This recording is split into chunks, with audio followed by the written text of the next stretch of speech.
Florida, Croeso i'r Bwrdd Iechyd.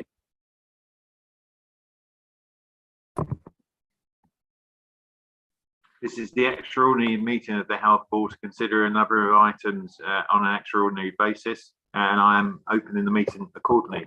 Diolch yn fawr. So let me go to the first matter, and that is that the meeting is being recorded. There is translation available, and we have a translator with us, and colleagues know how to use the translation that's available to us. So please feel the liberty to speak in your language of your choice. In terms of opening business, I have welcome and apologies as listed here.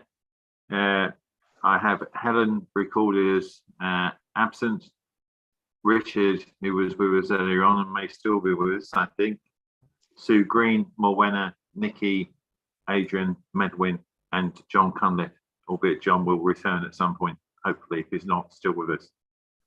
Are there any declarations of interest? No? Okay, so I'll move. Yeah, sorry, Chair, it's Cheryl Carlisle here. Yes, I have a declaration of interest in the interim CHC fees because of my dual local authority role, so I won't take part in this. Thank you very much. Okay, thanks, Cheryl, and noted. So I will take us to the first substantive item, which is the matter of interim CHC fees for 2022-23. Sue. Thank you, Mark. So I would just like to, I'll take the paper as read, but effectively we are making recommendations for implementing changes to fees for 22-23 on an interim basis. This is mainly due to to try and mitigate the impact on the care home sector of the inflationary increases, but particularly around the implementation of the real living wage from the 1st of April. So we are recommending that we effectively pay 75% of the proposal from the 1st of April to ensure that there is no hardship across the care home sector during 22-23. I think the paper is quite detailed. It talks around the usual process, which is we'd effectively be at a point to agree the fee uplift from about July. So we're trying to do it as quickly as we can in the year just to help our colleagues in the care homes. The impact of it is 4.7 million for this year. That is all provided for in the IMTP and the financial plan for the year. And this paper has already been through scrutiny at the executive team conversations. I think this is just the normal uplift that we do each year, but we're just making sure that we are in a position to have discussed it at board to implement it from the 1st of April. And I'm happy to take any questions.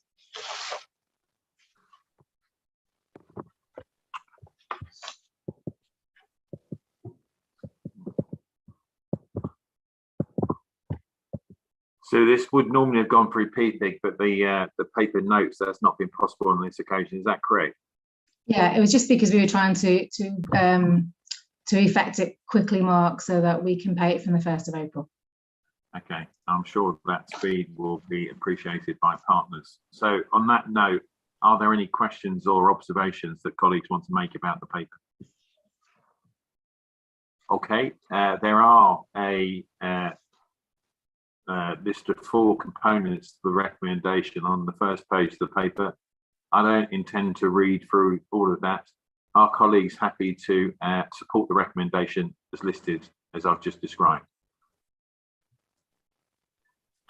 Yes. Yes? Great, yes. Okay. Yes. In terms of how this is progressed from here to the final conclusion, so that's described in the paper. So can I just confirm with you what the reporting will be moving forward, please? Yes, thanks, Chair. It will go through the PFIG committee, so we will update on the final settlement of the CHC fees as that is agreed, and we obviously work in partnership with local authorities across North Wales. And in terms of the funding, so and the gap, it's described in the paper, the response to that, but you will report that to PFIG. Yeah, absolutely. All right, okay, on that basis, the paper is approved. Thank you. So, Thank you. we will now move on to the second substantive item, which falls under items for decision and developing new strategies or plans. And that's concerned with the integrated medium-term plan. Chris, I think you're going to lead, and then others will join you in terms of its presentation. Chris.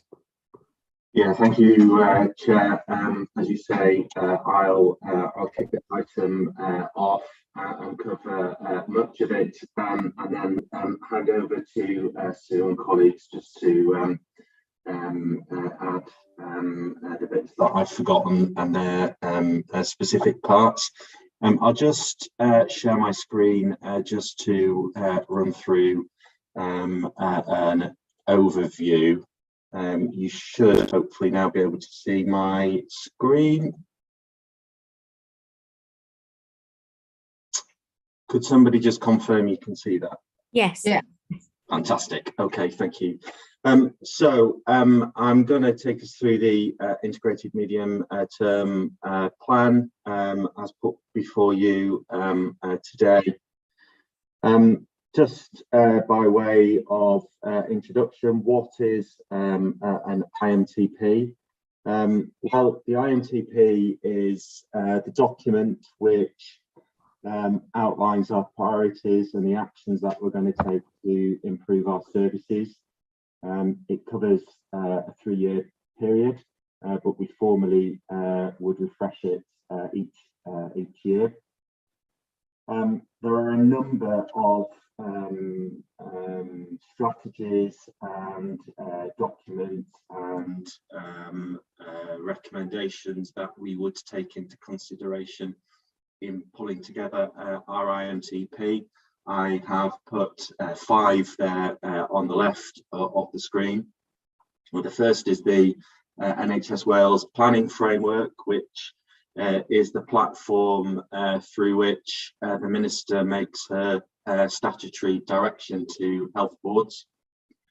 The second is our targeted intervention framework, reflecting our priorities to move through targeted intervention. A Healthier Wales has been with us for some time now and probably needs no introduction, but outlines the Welsh Government approach for health and social care.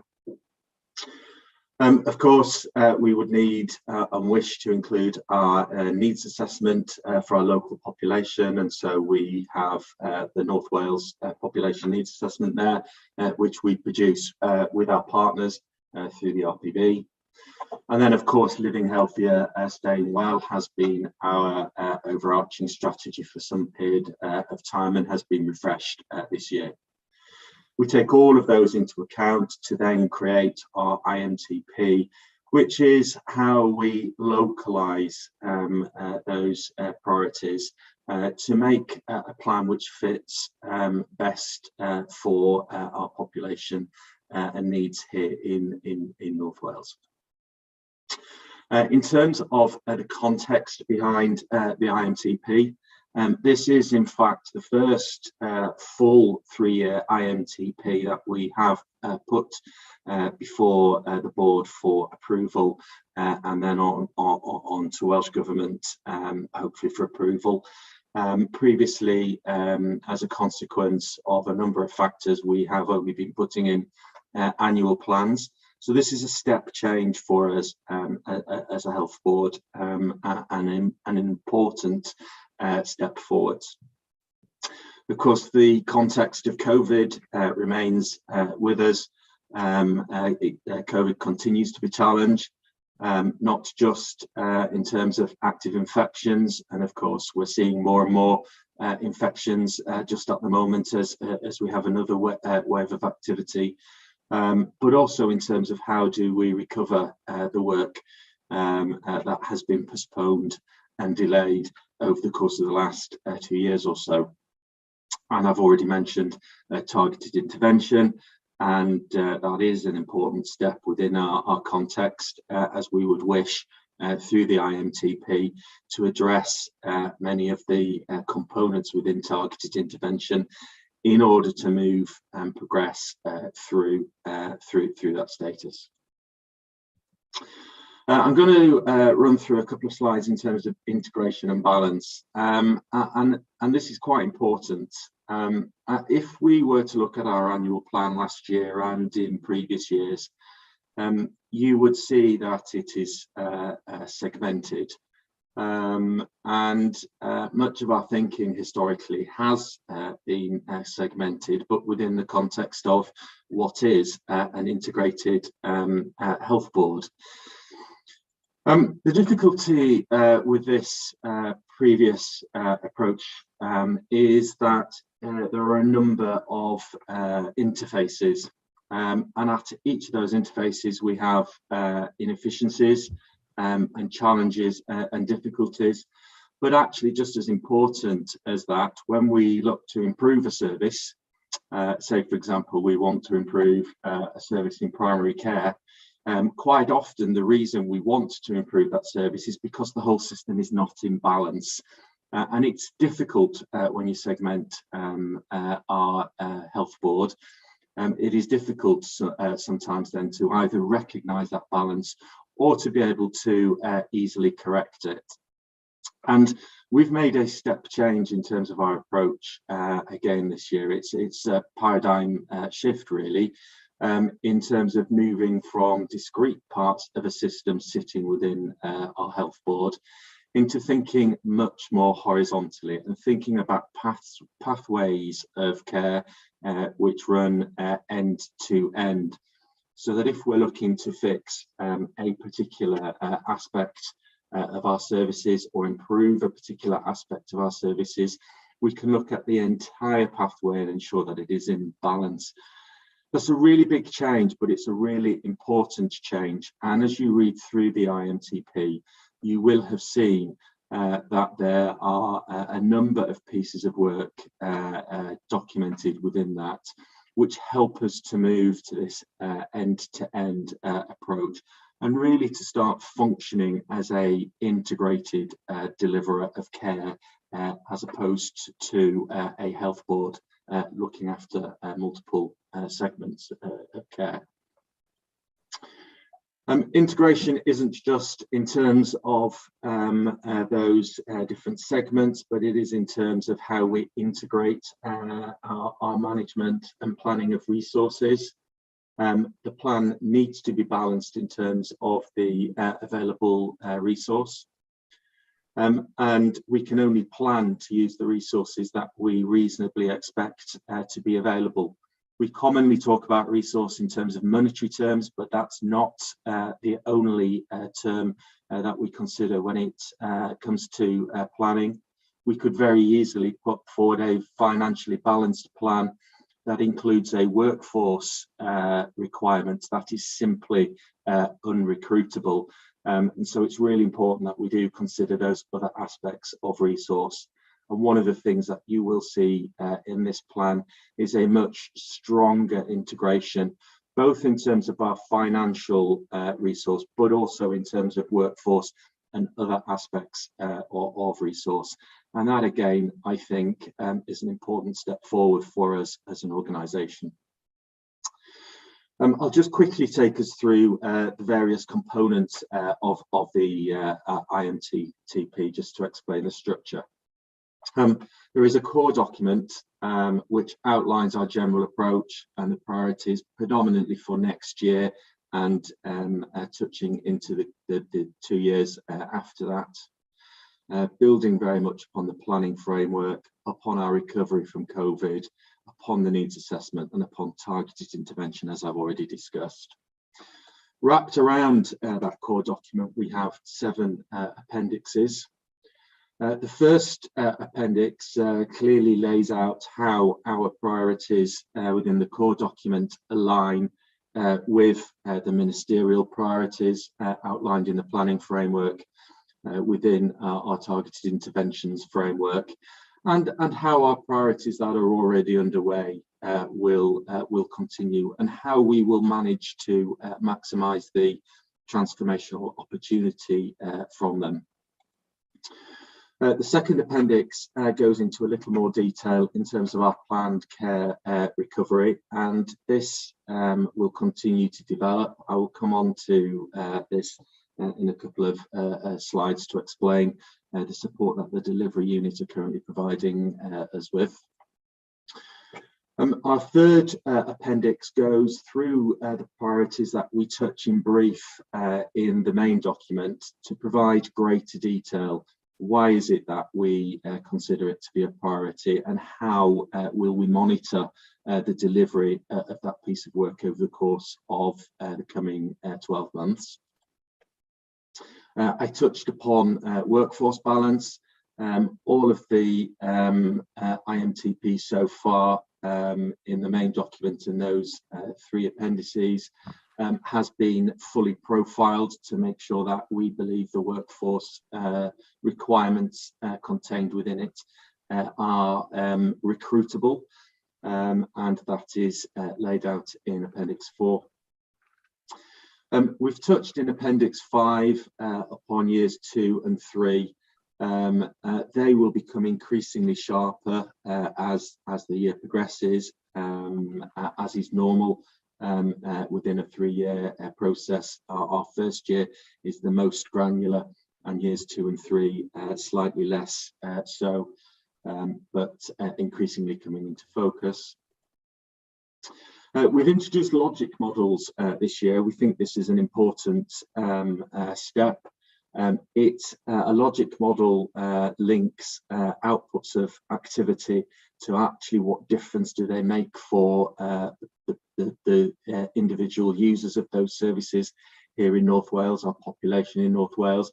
And that's really important to be able to demonstrate that our actions will lead to improvement in health. And then finally, we have provided an appendix which outlines various links to some of the original documents for anybody who would like to see that greater detail. I will just quickly run through this slide and then open up to questions. So we do have some risks, and we are very clear in the documents about those, and we'll be clear in our accountable officer letter should board support this today. In terms of financial risk, Sue will touch upon that in the financial report.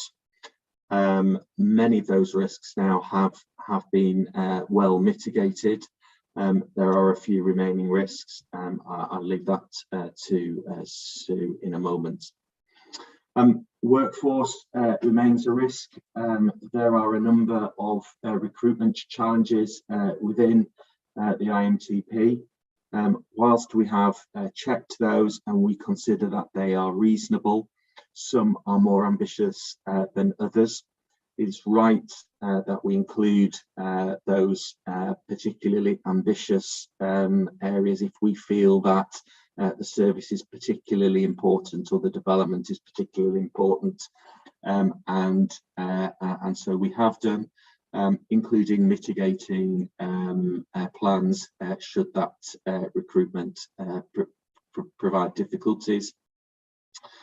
And then the final significant risk that I would draw out would be in terms of our planned care recovery.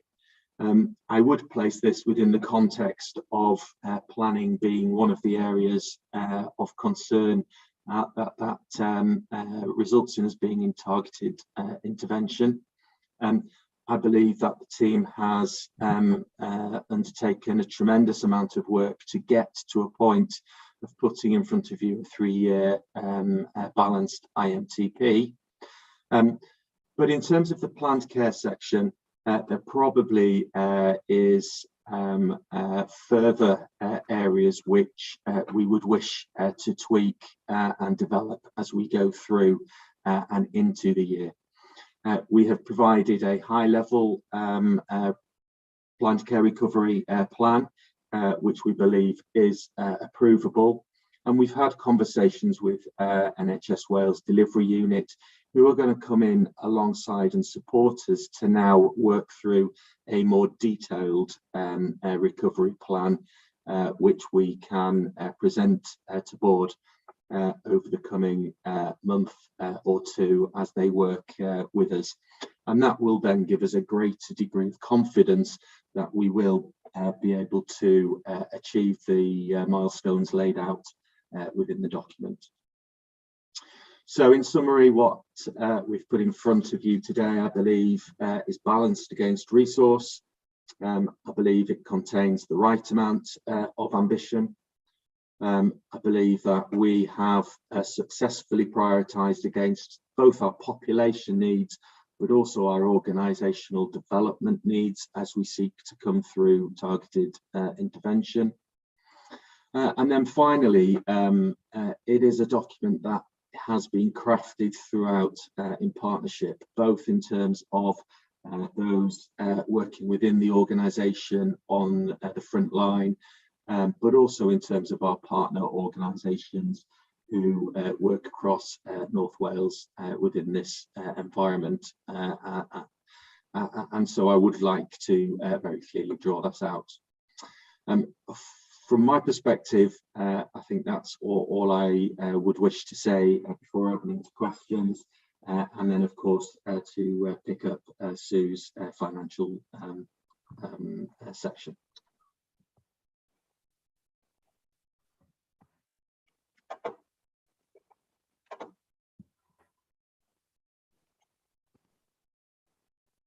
Thanks, Chris. I'll go to Sue first. I think I'll get Sue to cover anything she wants to in terms of finance before I open it up.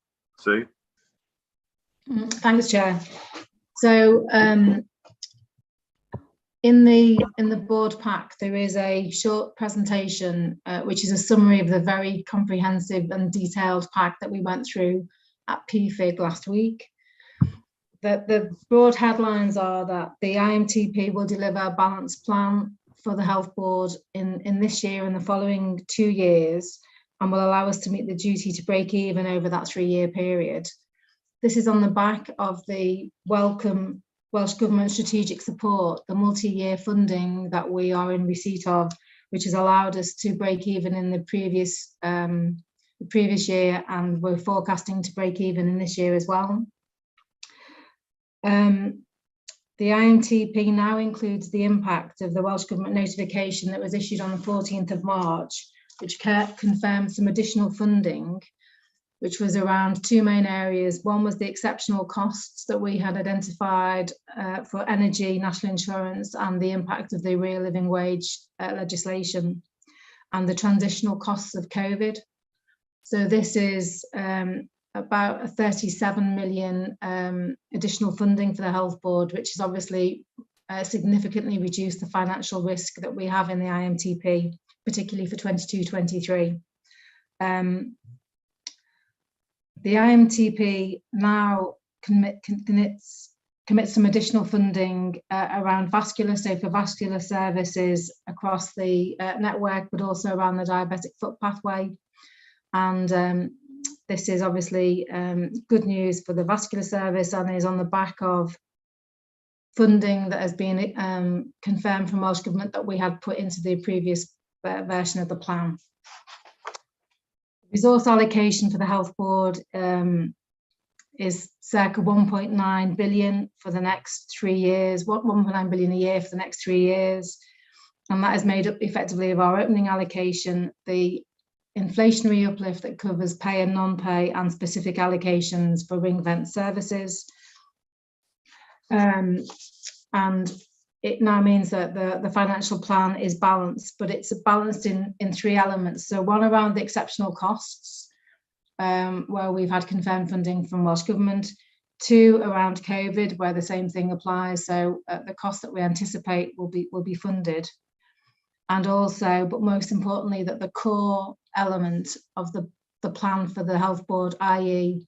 the costs of the infrastructure, excluding the exceptional items and COVID, is also balanced. So this is a really positive move for the health board, but the caveat is it's still based on that 40 million of deficit support that we receive from Welsh Government.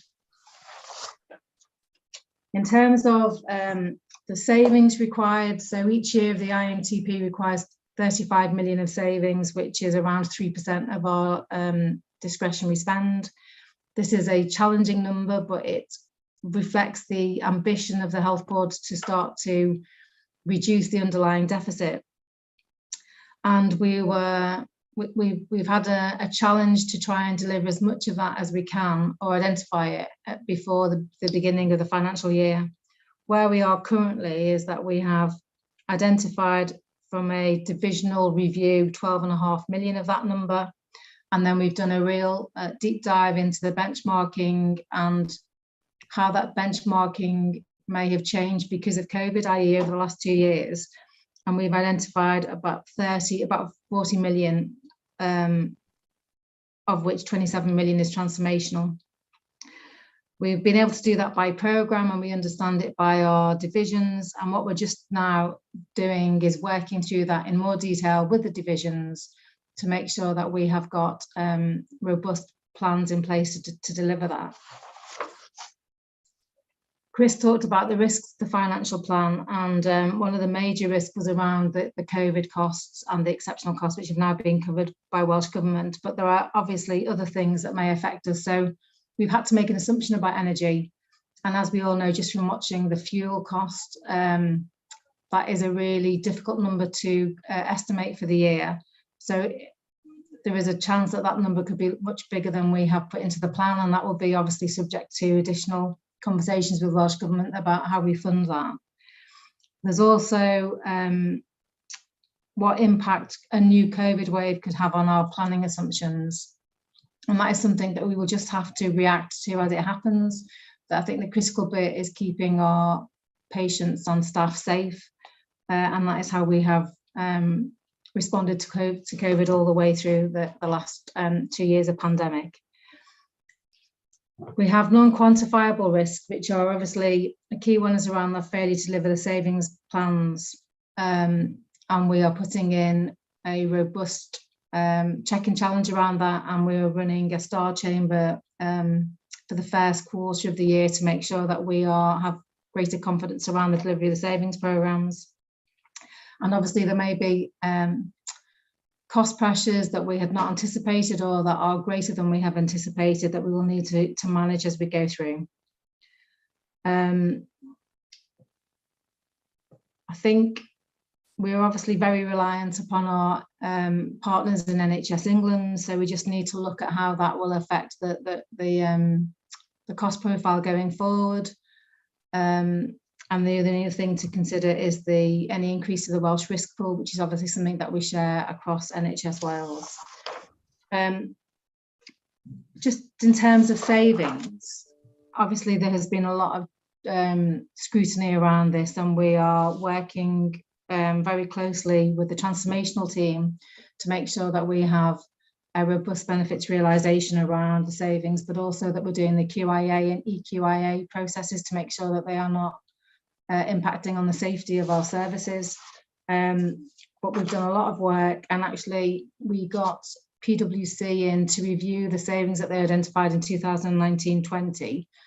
So there has been an independent review of the savings that we are proposing for 22-23, and that monitoring will go forward to PFIG on a regular basis. I think I would probably leave it there, Chair, but I'm happy to take any questions around the specifics of the financial plan. Thank you. Thanks, Sue and Chris. I'm going to go to Linda first, if Linda's with us. She's having connectivity problems, and ask her to comment from a PPH perspective as the chair of that committee first. And perhaps also in terms of your attendance at PFIG, before I bring Richard in next. Linda, please. Diolch. Diolch yn fawr iawn, a diolch yn fawr iawn Cadeirydd, a diolch yn fawr iawn I Chris ac I Sue am y cyflwyniad hynny, dyn ni'n ffindio fo'n hynod o defnyddiol. Fel Cadeirydd Pwyllgor Partneriaeth Cynllunio ac Iechyd Cyhoeddus, dwi'n croesawu'n fawr iawn yr uchelgais yn y cynllun yma I ddarparu gwasanaethau iechyd a gofal o safon uchel I bobl Cymru. Ond hoffwn tynnu sylw am y pwysicrwydd o cydweithio ac ymgysylltu gyda'n partneriaid tra darparu'r cynllun. Dwi'n meddwl bydd hyn yn holl bwysig i ni fel bwrdd iechyd. A hefyd hwyrach y pwysigrwydd o fonitro a graffu'n agos a'n gallu i denu a cadw staff. Dwi'n meddwl mae Chris a Sue wedi cyfeirio at hyn. Mae'r cynllun ben ei hun, of course, yn uchelgeisiol yn y modd da ni'n gobeithio cynllunio y ffordd ymlaen dros y 3 mlynedd nesaf. Ond dwi'n meddwl bod y risgiau yn ymwneud a recrwtio staff yn hollol allweddol i lwyddiant y cynllun yma. Ac ar sail hynny, dwi'n meddwl bydd angen i'r pwyllgor fonitro'n agos y perthynas rhwng ein gallu recrwtio a'n gallu i talu am y staff perthnasol i'r cynllun llwyddo.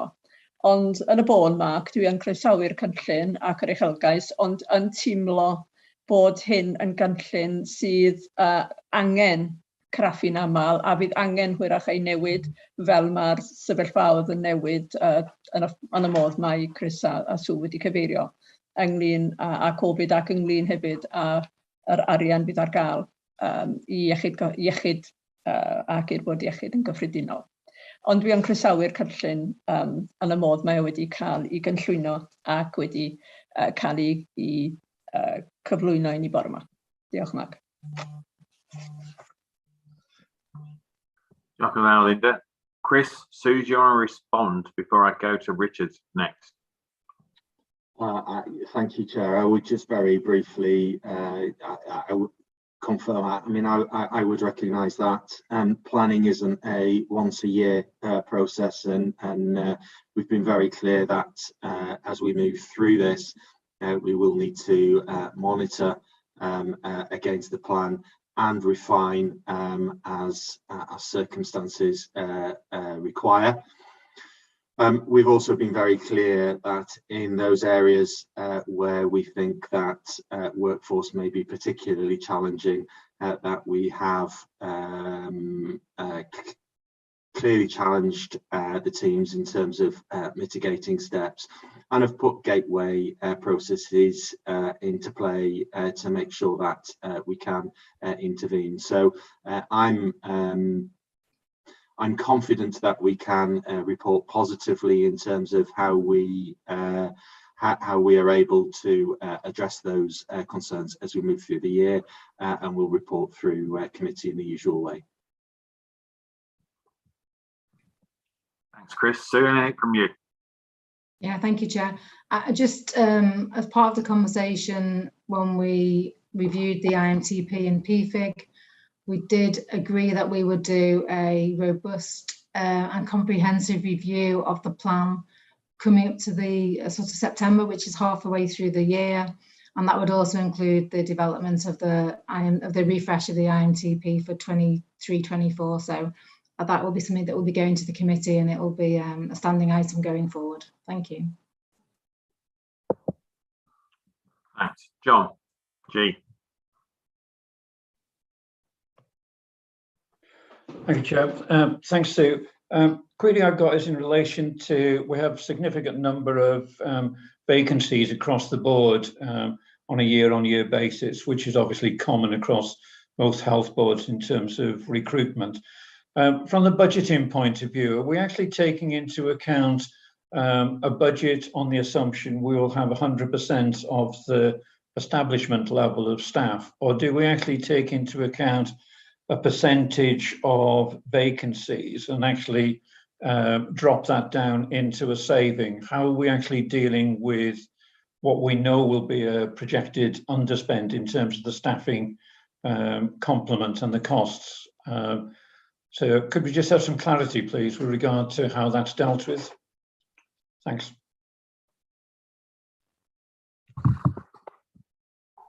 Yeah, sorry, thank you, John. Yeah, so we budget on the basis of a full establishment. Obviously, some of the savings from the vacancies is offset by the cost of agency staff, which obviously incur a premium to the health board, and that applies to all staff groups. And we just monitor that on an ongoing basis, and it's reported through the finance reports at a divisional and health board level.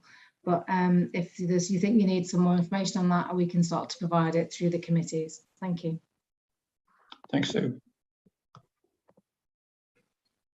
Okay, Richard, and then Lucy. Thanks, Mark. I think it's important that the board recognises where we are with this document. The board has had a very challenging few years. It's been challenging in terms of the degree of intervention from Cardiff. It's been challenging in a health context with COVID. But despite that, we have got to a situation where we have been able to present a balanced budget and for the first time present a 3-year plan and 3-year financial projections. I think that is an extremely significant development for Betsy Cadwaladr, and I think we need to recognise that and to congratulate all concerned who've been involved in that development process. We are genuinely streets ahead of where we were a year or so back. But importantly, it gives us a very good base to go forward. It gives us a good base in terms of financials, in terms of planning the finances in the coming 2 to 3 years and ensuring that finances are available to meet the various development plans that we have. But it's also a very good development in terms of governance, in terms of being able to demonstrate to taxpayers, to stakeholders within North Wales, that Betsy Cadwaladr is operating its resourcing, not just the financial aspects of its resourcing, but also the wider aspects of resourcing in a good and safe way. The coming year will be extremely important, and I'm glad Sue made reference to the need to bring back refreshes or reviews of the strategic financial situation in the coming months. I think that is essential. It perhaps wasn't terribly relevant in the past when we were only able to produce annual budgets, but now that we're having a 3-year view of things, I think it's critically important, and I fully support Sue in doing that. The reporting process going forward will obviously be important as well, through PFIG and onto the board. And I think we have for the first time, probably in a number of years, a very good solid base on which to build our resourcing. And I commend this to everybody, and again express appreciation and thanks to all who've been involved in developing it. Thanks, Mark. Second now, Richard. Thank you. I'll return to those comments. Lucy. Thank you, Chair. Could I just return to the question that John asked previously in relation to the vacancy rates? Sue, you mentioned that the vacancies are assessed against the establishment. I believe there are a number of areas of the Health Board where the establishment levels actually haven't been revised for quite some time now, and as a result, the vacancy rate is actually not reflective of the current workforce requirements, such that we in fact use agency staff instead to try and fill the gap between those two. How is this plan? What's the plan to address this? And do you have a sense of how big that gap is?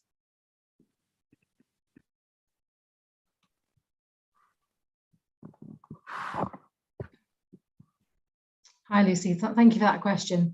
I recognise the point you've made. I'm afraid I don't know the size of the gap. And I wouldn't put Claire on the spot in her first board meeting, but I will happily just review that and come back to you with an answer around how we could quantify that. I think we all know that we have an ongoing recruitment problem in North Wales, and that we are reliant on agency staff in a number of our key services. And that is something that is part of the refreshed workforce strategy about how we're going to change that going forward. But we have to recognise the challenge that is across all of the NHS.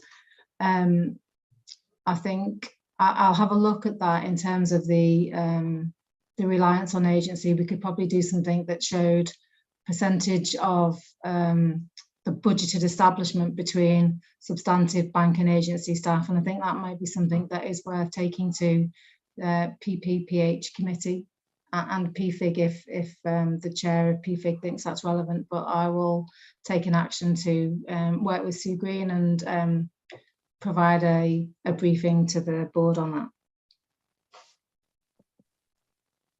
Lucy, does that satisfy your question? It does, thank you, Sue. I mean, it's trying to get to the crux, I think, of why the establishment levels haven't been updated as well.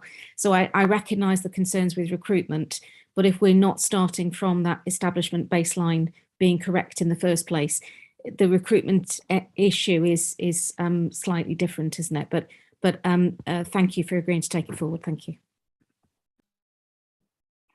Just further to that, so I recall when we started to lock down the budget during the involvement of the turnaround director, we started to scrutinise the establishment and recruitment very closely. And I thought at one point, so we agreed that we were going to seek to reconcile the outstanding establishment issues. And as I recall, there was quite a big one at YGC at one point. So do you know where we are then in that process, or are you saying you've got to go away and find out?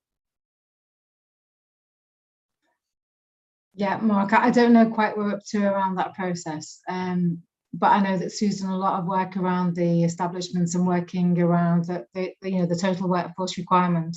So I'll make sure that that is also picked up in the briefing paper, if that's okay. Yeah, it is okay. It would be helpful to confirm with Sue how we are going to better report on the establishment and recruitment. There is information that previously came to PFIG, I presume was going to PPH.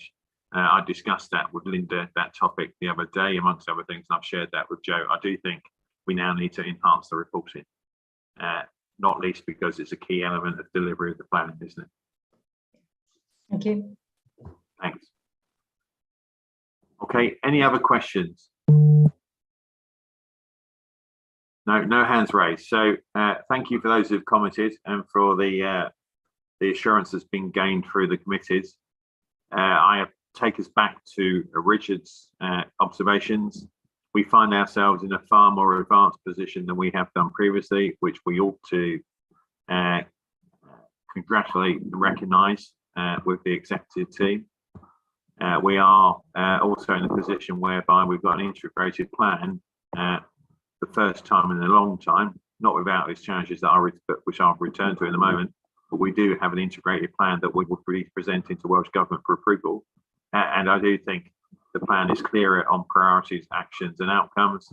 And also I think it's far stronger for the sections from finance and workforce in particular that seek to align the key elements of delivery in the way that Chris described.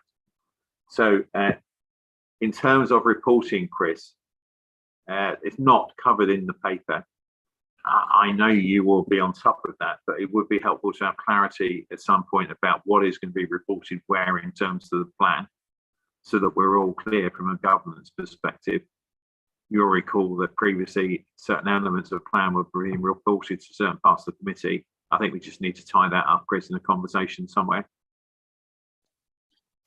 Thank you, Chair. Yes, I agree with that, and those conversations have started just to work out the best mechanism. As you say, it potentially crosses across a number of committees, so we'll bring that conversation to a conclusion and then report back, if that's okay. Sure, and I know you're not a crystal ball gazer, but your expectation in terms of the presentation of this plan to Welsh Government, what's the likely reaction to be, Chris, based on your conversations with them?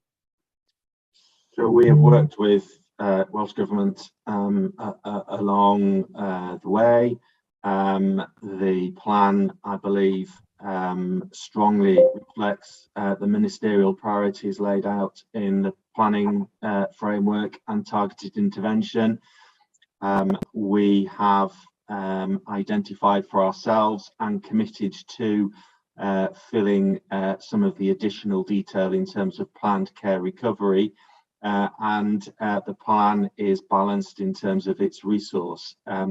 My understanding is that those are the particularly important areas that Welsh Government will be keen to satisfy themselves upon. And so whilst there will now be some conversation to be had in terms of some of the detail, I don't expect the plan to land with colleagues in Welsh Government in a way that then creates considerable alternative questions that we haven't already considered and explored with them. So I am expecting to go into some conversation with them in terms of the detail and what some of that means, but I would hope that we were able to get to a positive position that was approvable. Thanks, Chris. And I can see that Joe wants to come in.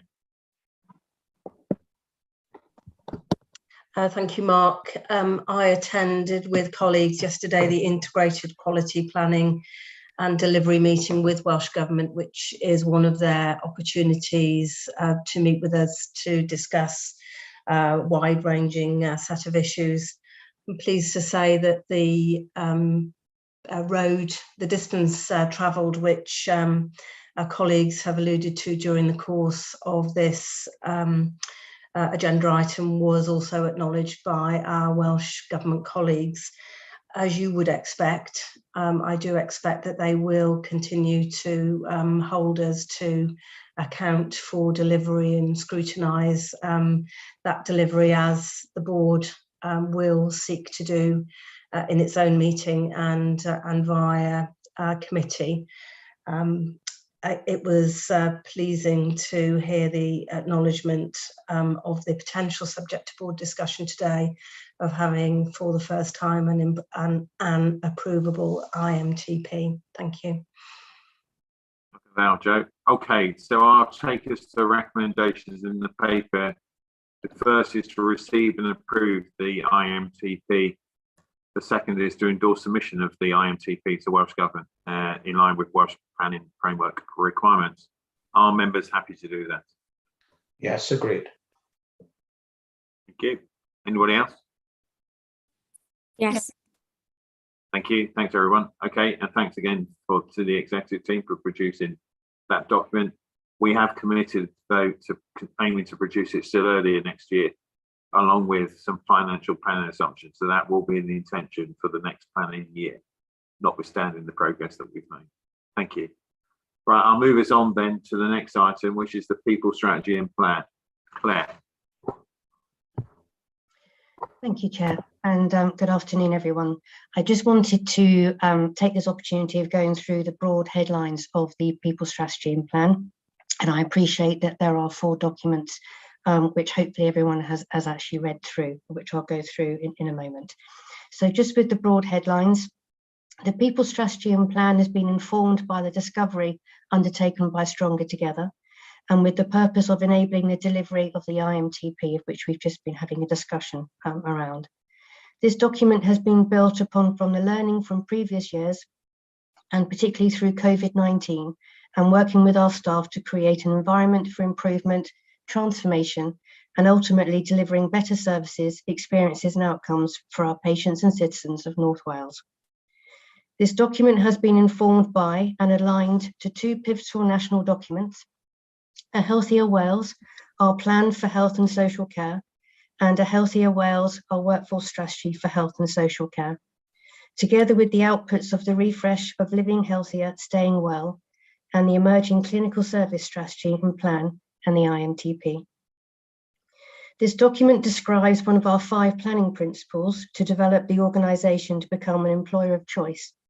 In that, we will have a motivated, engaged and valued healthcare workforce. The aim of the strategy and plan is to underpin and enable the values-driven delivery of all the ambition described in our IMTP, supported by 4 fundamental principles as a thread running through all the actions. And finally, just to highlight that the delivery will be through the 5 programmes of work, those being our way of working, strategic deployment, how we organise ourselves, which is the operating model, the best of our abilities, and how we improve and transform. The detailed delivery plans, including investment required, will be overseen by the Executive Delivery Group for People and Culture, and the first one of these meetings will take place on the 5th of April, and they will be on a monthly basis. So far, trade union engagement is going to be happening at the next partnership forum, as the strategy has been based upon the discovery, as I previously mentioned, with Strong Together. But the unions will certainly be involved in all the work going forward. And there's nothing in this document that will come as a surprise to our union colleagues. So there are a number of documents, as I've alluded to, one which is the main draft people strategy and plan. The next appendix is the people in brackets workforce plan. And this is linking into bridging the gap, so reducing the vacancy rates to deliver the core, resourcing delivery of the priorities in the plan, and also growing our own, so current and new trajectories through education and vocational commissioning. And then finally, there are two further appendices. One is the EQIA, and the further one is the SEIA. So that's just the broad headlines that I wanted to go through. Thank you, Chair.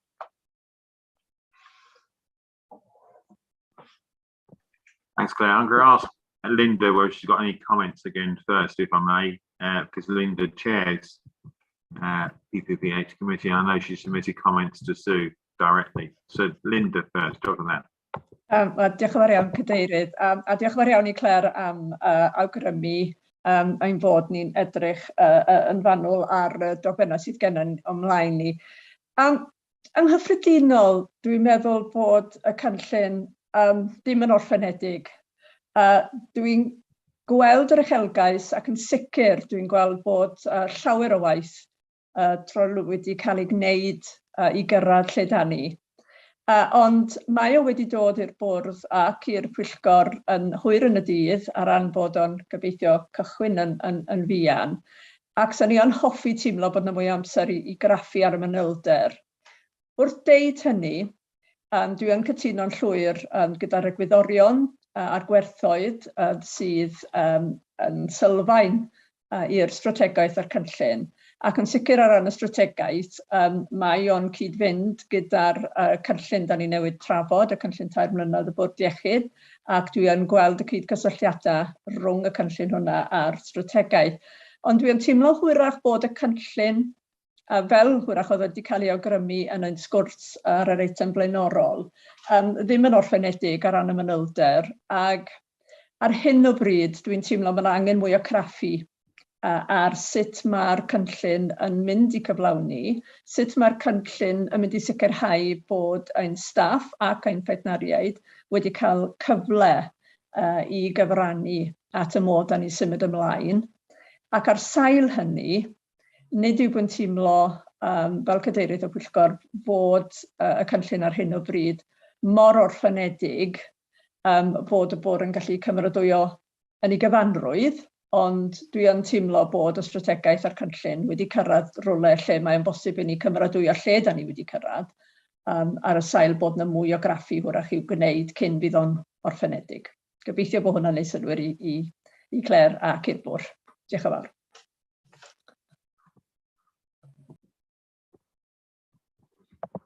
Diolch yn fawr, Linda.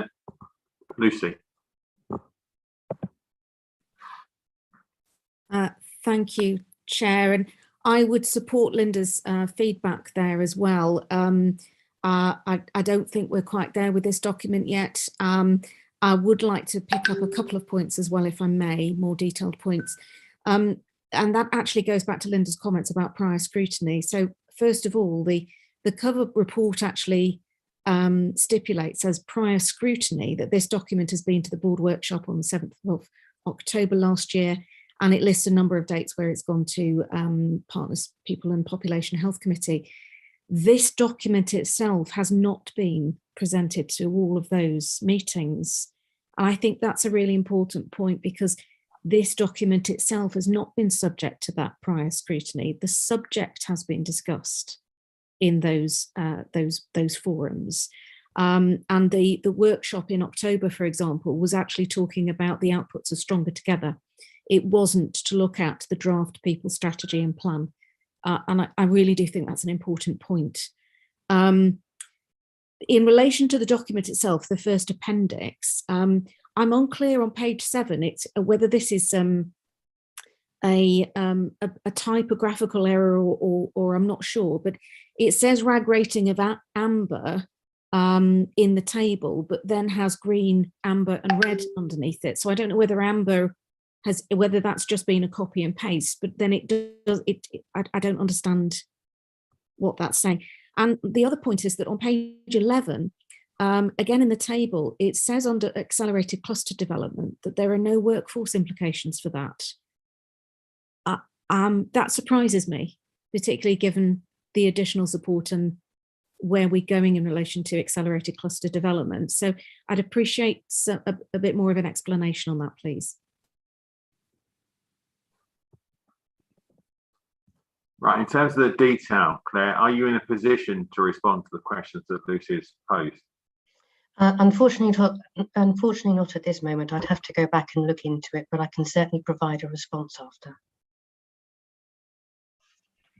Okay, thank you. Lucy, I'll come back to your first point in a moment. Jackie. Thanks, Mark. I suppose I just wanted to make a couple of general comments. So first of all, trade unions may well be familiar with some of the content of the document based on the Stronger Together work, but won't have seen this in its entirety as it is now. And I think I'm not entirely sure that LPF is the appropriate place, as it won't give us sufficient time to actually look at this document in detail with trade unions. Just a couple of things within it that might concern me is a lack of, there's not much mention of succession planning and career progression in terms of anybody other than leaders in the organisation. Something I've noted recently in new structures coming through to the Workforce Partnership Group is that they're lacking so they'll have a number of our Band 2 Agenda for Change staff, and then there's a big jump to our Band 4s. There's nothing in between to support progression for our lower banded staff. So I think when we're looking at new structures, which will come around when we discuss the operating model, we need to be cognizant of the fact that we need to be able to progress all groups of our staff, not just our leaders. And the other thing that I picked up was it talks about the flexibility that we'll need to be flexible with our staff in terms of flexible working. And I think that that's a great thing to be, but we need to be aware of the fact that staff have the right to request flexible working currently, but they're never guaranteed it. And we need to work a little harder, I think, amongst some of our population and our leaders to actually look at their services in terms of how they provide that flexibility for our staff. And that's probably it for now. Thank you.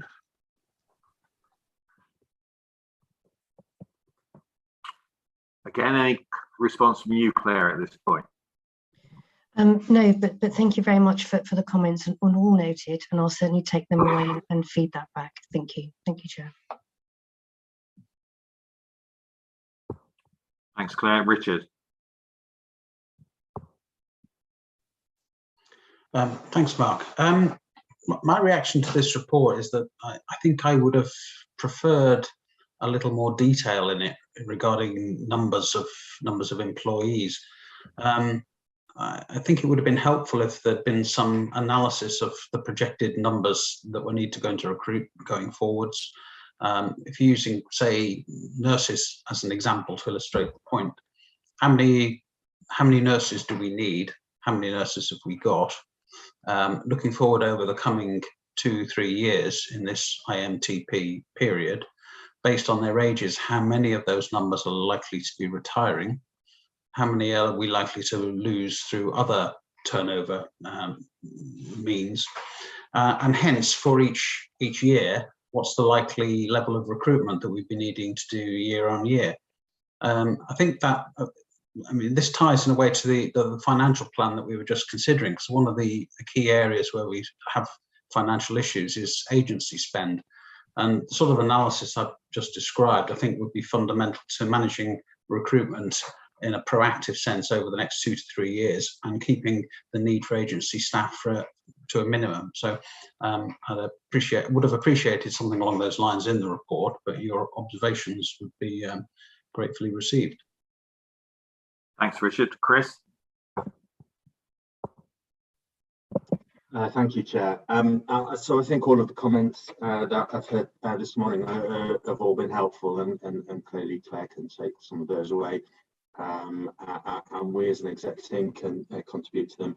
I think what I wanted to do was just to just put on record really that just as with the discussion that we've had with the IMTP a few moments ago, whilst there's still some work to be done on this, it does still reflect a significant step forward for us as an organisation with our workforce planning and how we handle engagement with our workforce and development of it. And whilst I don't in any way sort of diminish the comments and the observations, which, as I say, I think are really helpful, it is good to also bear in mind and record the huge amount of work that I think has gone into it. And I don't think anybody's suggesting otherwise, but I just wanted to put on record my thoughts about that, because I've certainly contributed to this, and I've seen some of the work that's gone on, and it has been tremendous and is in a very different place to where we were previously. Okay, Joe.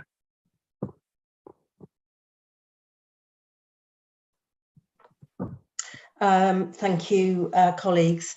The level of detail that Richard was referring to with regards to the ins and outs of our workforce numbers is some of the supporting information which we do normally share with Welsh Government at a it is at a very an extremely detailed spreadsheet level, which does help us be assured that the plans that we've talked about in the previous agenda item, the IMTP plans, are deliverable from a recruitment point of view. And in fact, one of the pieces of scrutiny which the Director of Planning Welsh Government was reminding us about yesterday is the triangulation that they will do for us with regard to the detail of the IMTP. Listening to the comments, helpful comments from all of our independent member colleagues, it seems to me that there's an opportunity for us to go away and reflect on the feedback. Linda, please correct me if I get my phrasing of your introductory section wrong, and that was to say, I think that the plan, as far as it is, can be approved today with an acknowledgement of some additional areas of work and clarification.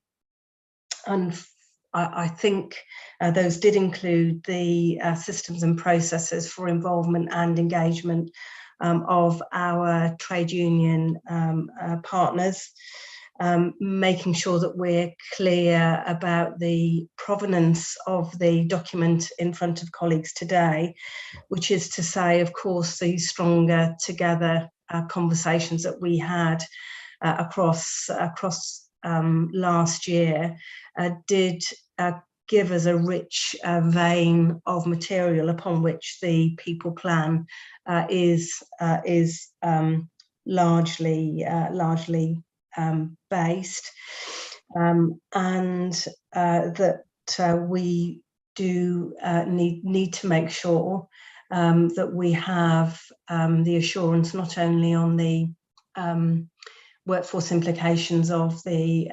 IMTP, but also more generally on recruitment, retention, retirements, and so on.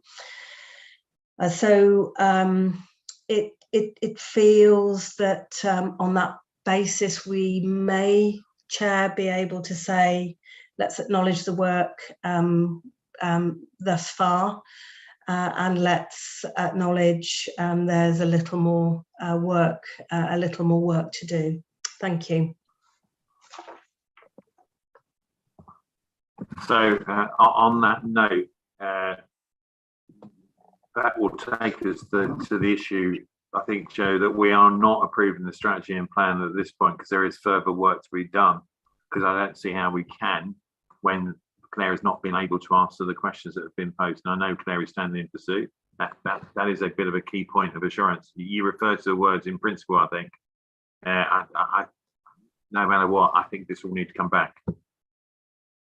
Oh, I didn't mean to suggest that it wouldn't come back, but I'm seeking to find out whether we're happy to work with the document as it is for this point in time, whilst we provide those additional responses.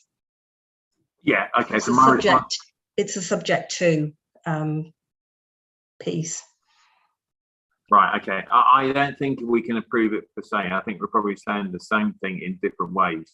I'm happy for it to form the basis upon which you and the team and the organisation work forward, but I'd expect Linda to lead with Claire in reconciling the observations that have been made, as you say, and then for it to return to board formally. That is what I'm saying, yes. Great, okay, jumping out. Okay, so that is the plan then. So, Linda, Claire, can I ask you to pick it up outside? Of course, Philippa will have noted the questions that have been posed and address it accordingly. Of course, yeah. Thank you. All right, I'm going to move us on then to the item on the operating model, and that's you, Joe, I think.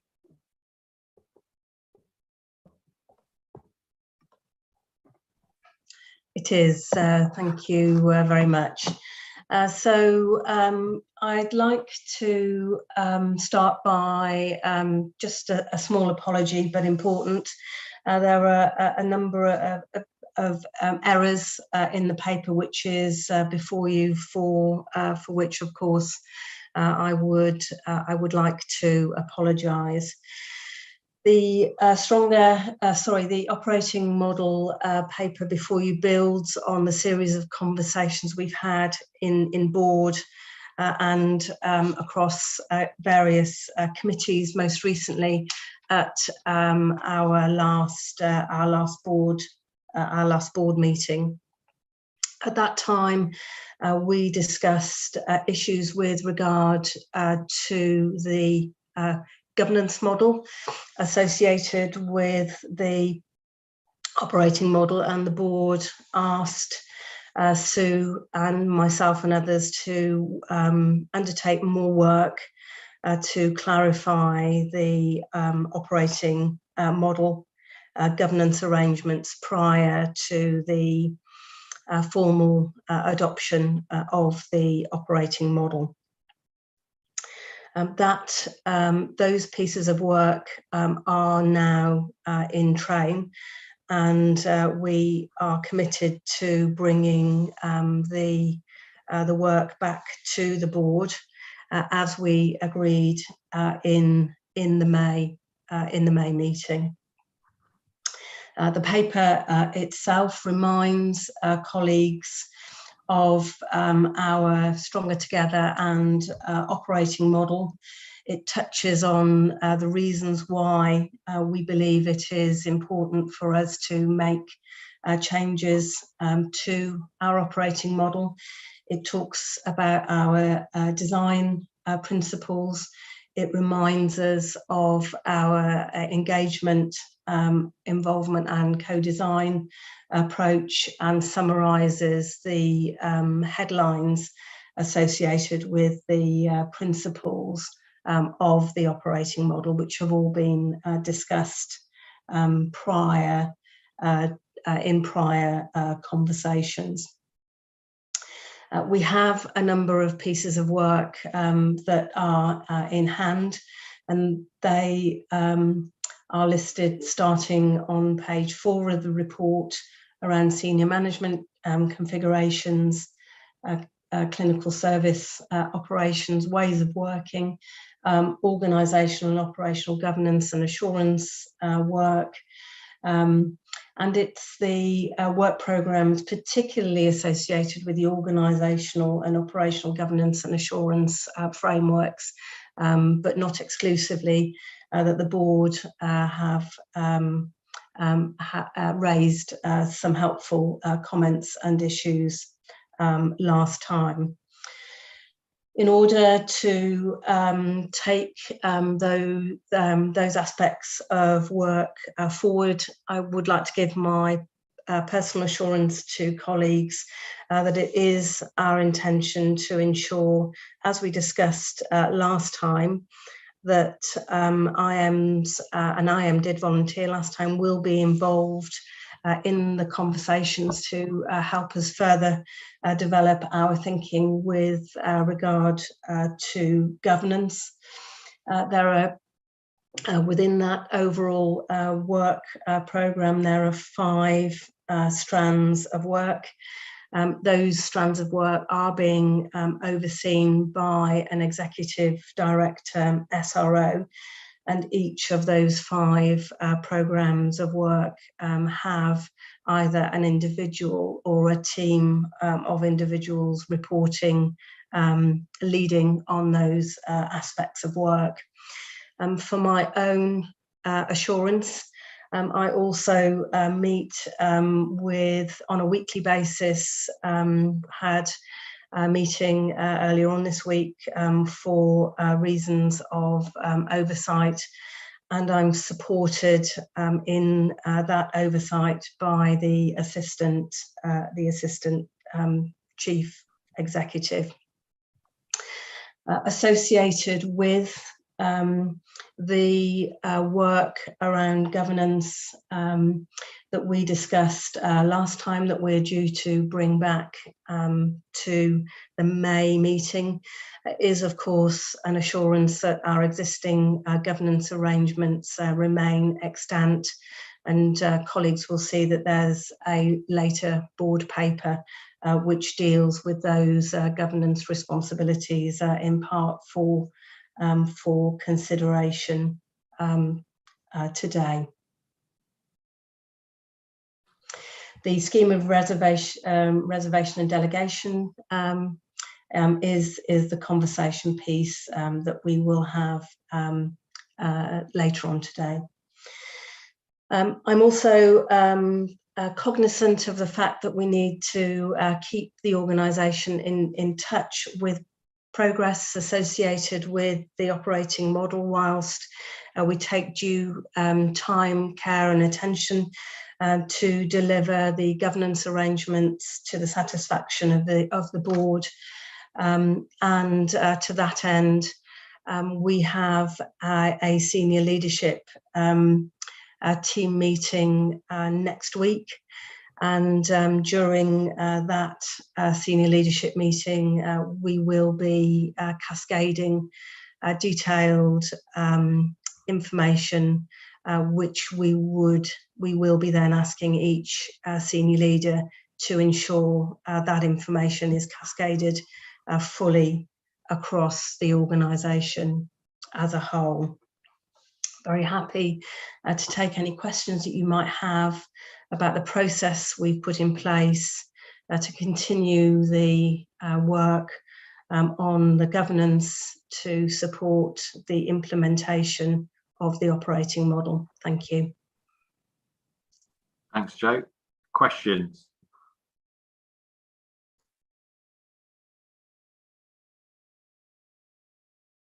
There are no questions? Is that the case? Lucy.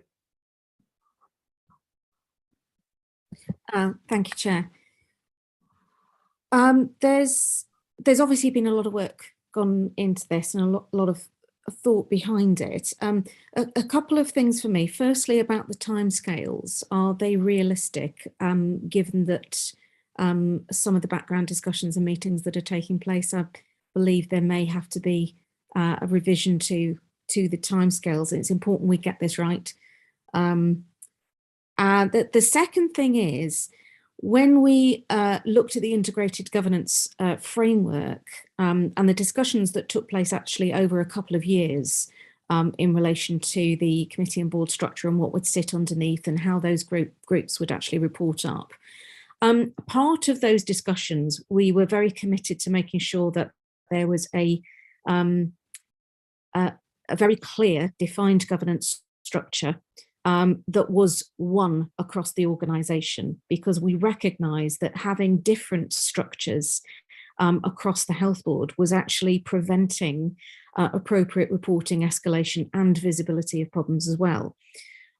My concern is we're now, and I could have this wrong, so please correct me if I am wrong, Joe, but my concern now is we're moving away from that, and given all of the other concerns we've got at the moment that we've discussed in relation to what's happening in the service and some of the reviews and the reports that we're getting, the issues of lack of escalation, lack of visibility, et cetera, I'm really concerned that if we move to an approach that areas can actually define their own structure sitting underneath, I'm not saying that's not the right approach to take maybe in the future, but it would really concern me to be taking that approach at this point in time, because I would be very concerned that it would undermine our governance arrangements and actually reduce visibility and reduce escalation processes.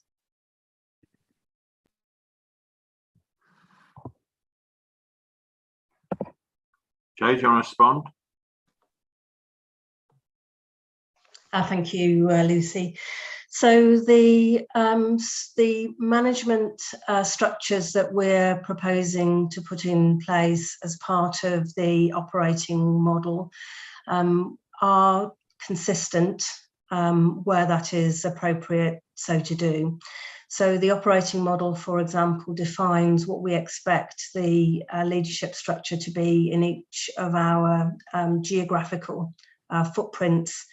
And of course, acknowledges that there are some services that will continue to be provided across a pan, from a pan North Wales point of view, and of course that there may well be circumstances where where it is appropriate that those structures are slightly different. Bearing in mind some of those will be corporate structures as well as clinical structures. So at that kind of most senior level, we will have absolute consistency. I think where we're wanting to explore the possibilities of flexibilities is where we can be assured that there would be no detriment to clinical outcomes, patient experience, or pathways, whereby it may enable individual groups of services to relate within that overall governance framework, which will be consistent to slightly different parts of the business. So we're trying to explore the possibility of the absolute consistency that we know we need for all of the reasons that you've spoken about, and I'm very aware of as we design our governance model, yet creating local flexibilities where we think that will make a positive contribution to patient safety, patient experience, and clinical outcomes.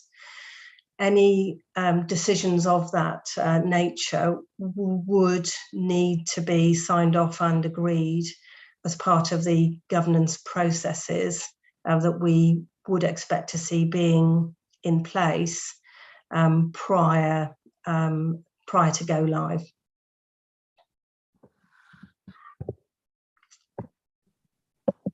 Lucy, did you want to come back? Yes, thank you. I do understand the ambition, Joe. I suppose what we need is very clear assurance that that level of flexibility is not going to diminish or undermine the governance and accountability and performance framework either. They've got to be aligned, and it just concerns me that the health board have been here before, and it didn't work. So we just need to learn those lessons from the past. And the other thing that I'm just not clear about either, which this may be what you were referring to in relation to some of the areas in the report, but I'm not clear about, you've got health community directors, and then on page 13, for example, and then on page 14, you've got the health community director isn't the same. Is the integrated health community director the same as the health community director? Or are they additional posts? And my final point, which I'll just finish on, is it does also concern me that the structure as it's laid out here, we're talking about trying to make lines of reporting clearer, but it looks more convoluted here to me. And I just think we need to make sure that people do actually understand who they report to, what their roles and responsibilities are. And it just looks a little bit complicated to me how it's been laid out. And that concerns me as well.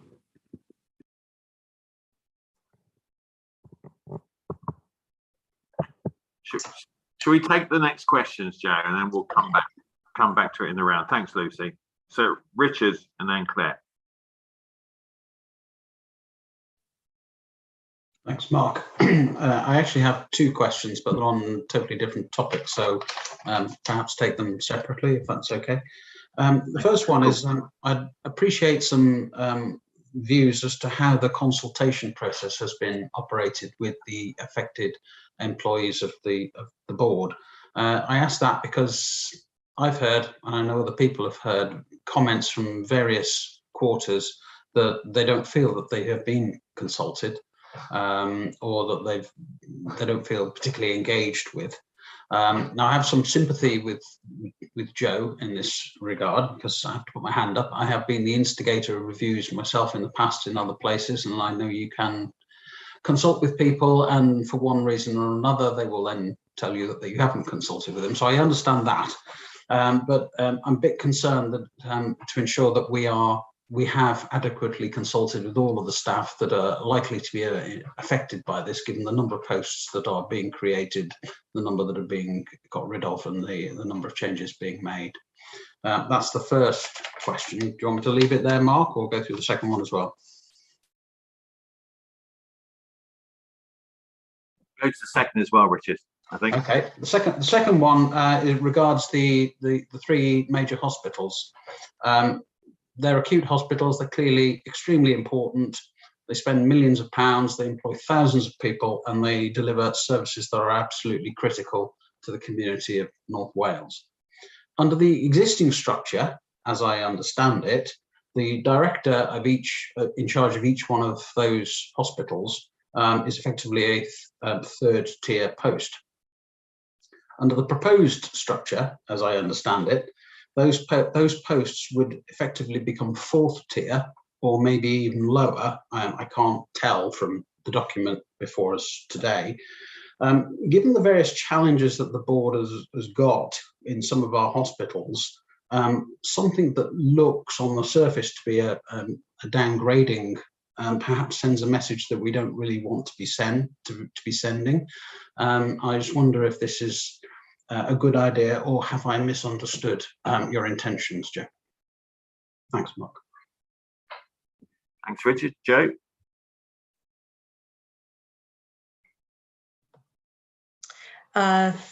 Thank you. So to Lucy's plea to make sure that we are being as clear as possible about roles, responsibilities and accountabilities. Yes, absolutely. One of the intentions of the operating model is to simplify what is currently a complex set of management and accountability arrangements, and to try and simplify those. Richard, you ask about consultation and engagement, processes of consultation and engagement associated with changes of this nature tend to be broken down into two broad areas. Initially, discussions, consultation, engagement, and co-design on the case for change, the development and consideration of options, working through those range of options to a preferred option. And I'm able to provide the board a strong personal assurance that those processes of involvement, engagement and co-design were very thorough. We had a high number of meetings in groups, with individuals. We had in teams, and we had opportunities time after time in a very positive way for colleagues to comment on options, on ideas, and as colleagues will know, we did respond and change our plans in response to aspects of feedback, as you would expect us to do. This work of the operating model was also rooted in the long series of conversations that we had over the previous year as part of our Stronger Together work. You've acknowledged, and I have always said during the process, that it's difficult to create an operating model that will satisfy everybody, and that's why we worked with a series of design principles outlined in the paper, which were co-designed with our staff. So it is sometimes the case that those individuals who feel we didn't take their we didn't act upon their input may feel that they are not as involved. We certainly reflected on every piece of written information that we were provided with. We then have a separate process of formal consultation and engagement with those individuals who are directly affected by the change. And although this is a big organisational change that impacts on many of our members of staff, for many colleagues, their day-to-day role may not change, and so we are working through the process of formal engagement with those colleagues who are affected, initially working particularly in the operational side of things, but as we work through the operating model, we may well need to extend formal processes of consultation and engagement into other aspects of our work, and those those processes are in hand. They are governed by standard processes which align to our Welsh Government obligations. You talk about our three acute directors. Of course, in the new operating model, accountability for all aspects of integrated service delivery will sit, as it does now, at Tier 3. So accountability and responsibility for primary care, secondary and community services will be held at that level. We've made that change not because we see that any one part of our business is more important than any other. In fact, precisely the opposite. What this change intends to do is to enable us to fully pick up the benefits of being an integrated organisation at a more locality level, rather than having a very separate budgets and accountabilities, which on occasion cuts across our ability to allow strong patient pathways and good outcomes for patients. Thank you.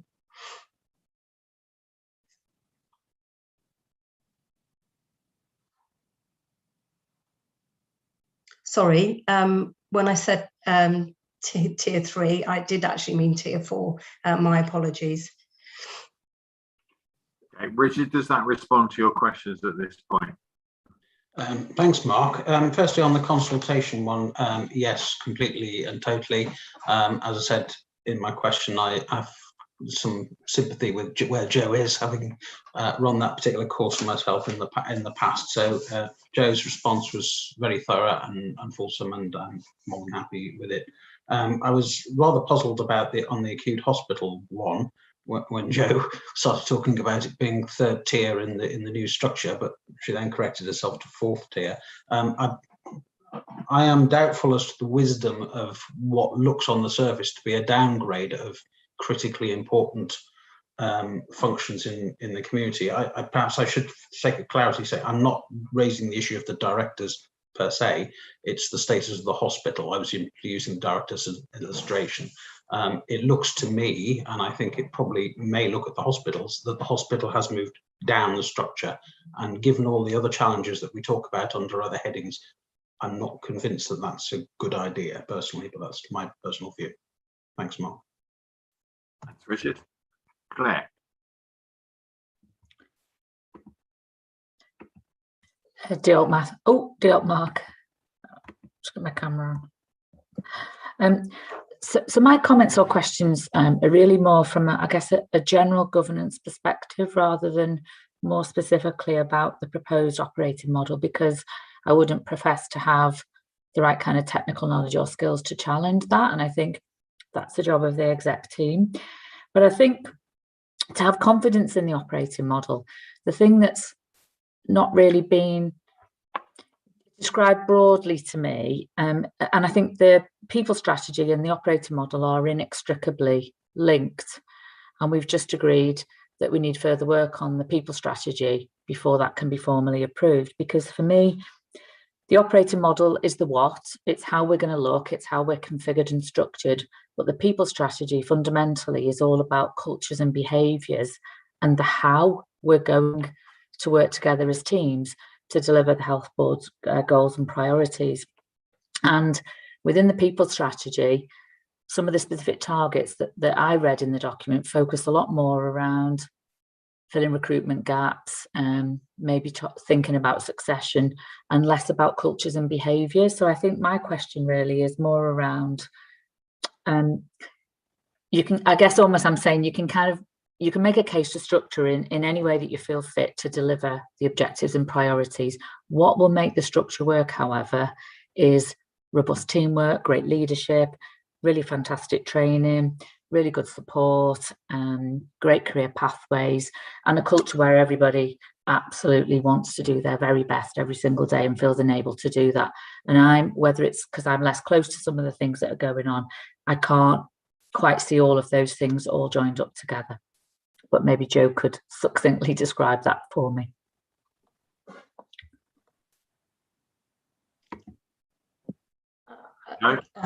Thank you.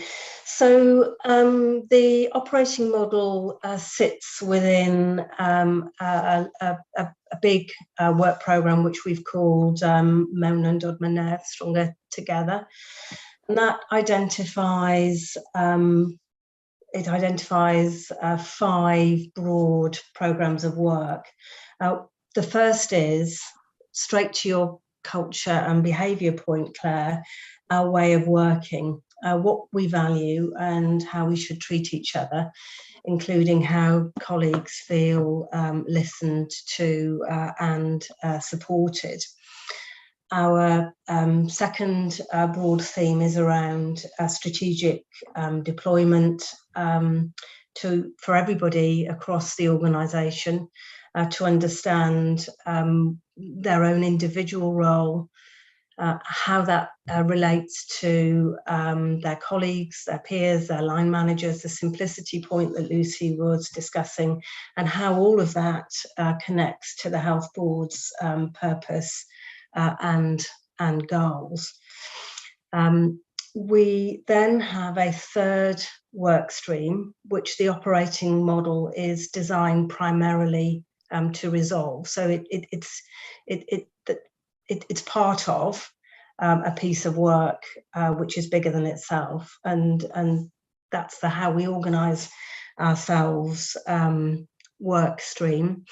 And then we have a fourth work stream, which is around the best of our abilities to make it easier to get our skills and capacity across the whole organisation, to Jackie's earlier point, and what people need from within the organisation and outside to support their work.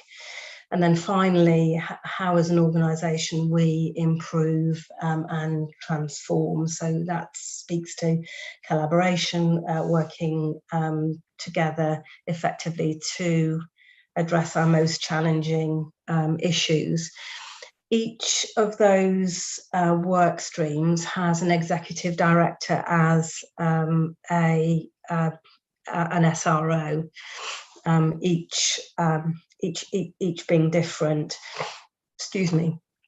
And so the operating model work nestles within our wider Stronger Together programme, and it's only by working on each of those work streams will we be able to effectively deliver to the IMTP, to living healthier, staying well, and of course to the population of North Wales. And those programmes were drawn from the involvement and engagement that we had with staff during the course of last year. And of course, how we organise ourselves does then link to the people strategy and plan, as you've outlined, Claire, and that then does of course link to the IMTP. So of course the purpose of the conversation today was to provide an update on the pieces of work that we're planning, that we're doing in order to work more thoroughly on the governance arrangements associated with the operating model, as well as obviously to provide an opportunity to respond to the questions being posed on the operating model itself. Thank you. Okay, so thanks, Jo. I've just shared through an email you sent to me this morning with some further information seeking to address some observations that have been made around the operating model, including from me. Can I suggest, Jo, that well, first of all, the update has been helpful. Thank you for your observations about the paper and the need to address some gaps in the paper, and also we see the timeline. I'd like to suggest, Jo, board, that given there are some observations that have been made that you've sort of responded to, Jo, but others which you won't have fully addressed yet because the work is still ongoing, that we hold a special session to consider the operating model again in a few weeks' time, and before we get to executive team on the 11th of May or boards at the end of May. And Jo, looking at the diary while you were speaking, the calendar while you were speaking, we are due to meet with the CHC in April, the penultimate week in April. We know, because the CHC are considering the agenda at the moment, that meeting may not proceed, or it may proceed in a different form. But in any case, the board will be together on that day. So can I suggest, Joe, that we work to seek to arrange another briefing session, discussion session, call it what you will, on the 21st of April, which will afford us the opportunity to check progress, to talk about any unresolved concerns. And you know, there's some going to arise at Remuneration Committee after the board today, and that will give you a flavour for where the board stands in support of your wish to pursue the operating model before you get to executive team on the 11th of May. Does that work for you, Joe? An additional workshop or consideration, I think, is always going to be helpful.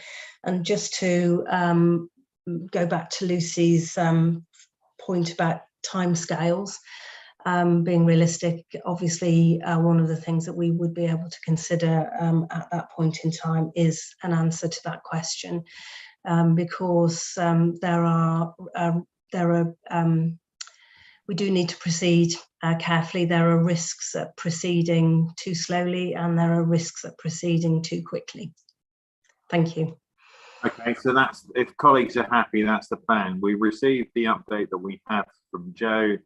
She's responded to a number of points. There are other observations I know that have been made and will be made at Remuneration Committee today. So I suggest we hold a session on the 21st of April when we should be together anyway, either side or instead of the CHP meeting, subject to what happens with that meeting, but we can fit it in on that date. Is that something that you are happy to support? I've got hands up from Richard. Others, are you happy? Yes. Yes. Yes. Okay, all right. So I will arrange that session with Jo, and we'll let you know the details in the course of this week. Thanks, Jo. Thanks, everyone, for your contributions. I'm now going to move us on then to the sword and the master scheme of delegation, reservation and delegation, as it's more fully described. Molly. Thank you, Chair.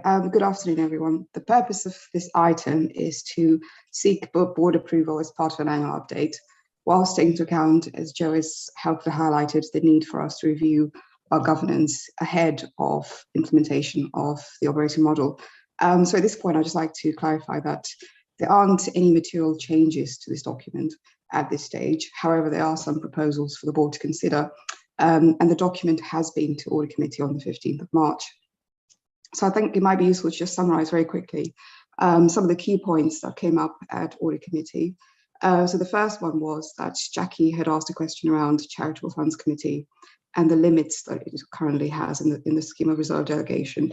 I've taken advice from finance colleagues who have advised that actually the amounts are relative to the activity of the Charitable Funds Committee. Therefore, no further changes are proposed at this stage.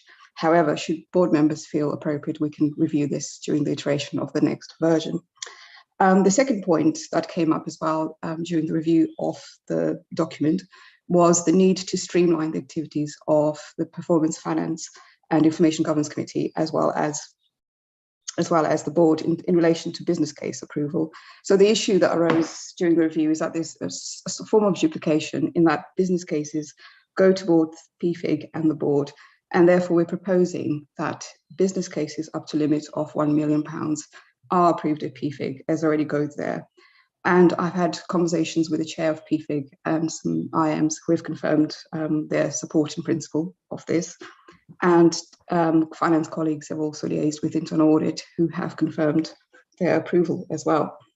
The other change to mention is that we are proposing that we streamline our sort of arrangements around ensuring that there is some resilience in the event that the CEO wasn't there to approve financial limits, thereby increasing the limit of the Deputy CEO who would act as the CEO and also the Director of Finance. So I'll pause there and see if there's any questions. Are there any questions, please, in terms of what's being proposed? No, John Cunliffe is not with us, Molly, but he's emailed me to say that he does not think the table reflects the cover sheet in terms of the delegation to PFIG for business cases. It's a point I've not been able to examine myself, but it's a question that he's just, as I say, posed by email. Yes, thank you, Chair. So I think that's a fair point. So the reason why we didn't make the changes because we didn't want to presume that this would be agreed. So we felt that it was in line with due governance process, would get the permission first and then make the change. Okay, so that's the order of things then, Molly, yes? Yeah. So, and that will respond to John's concern or observation? Yes, absolutely.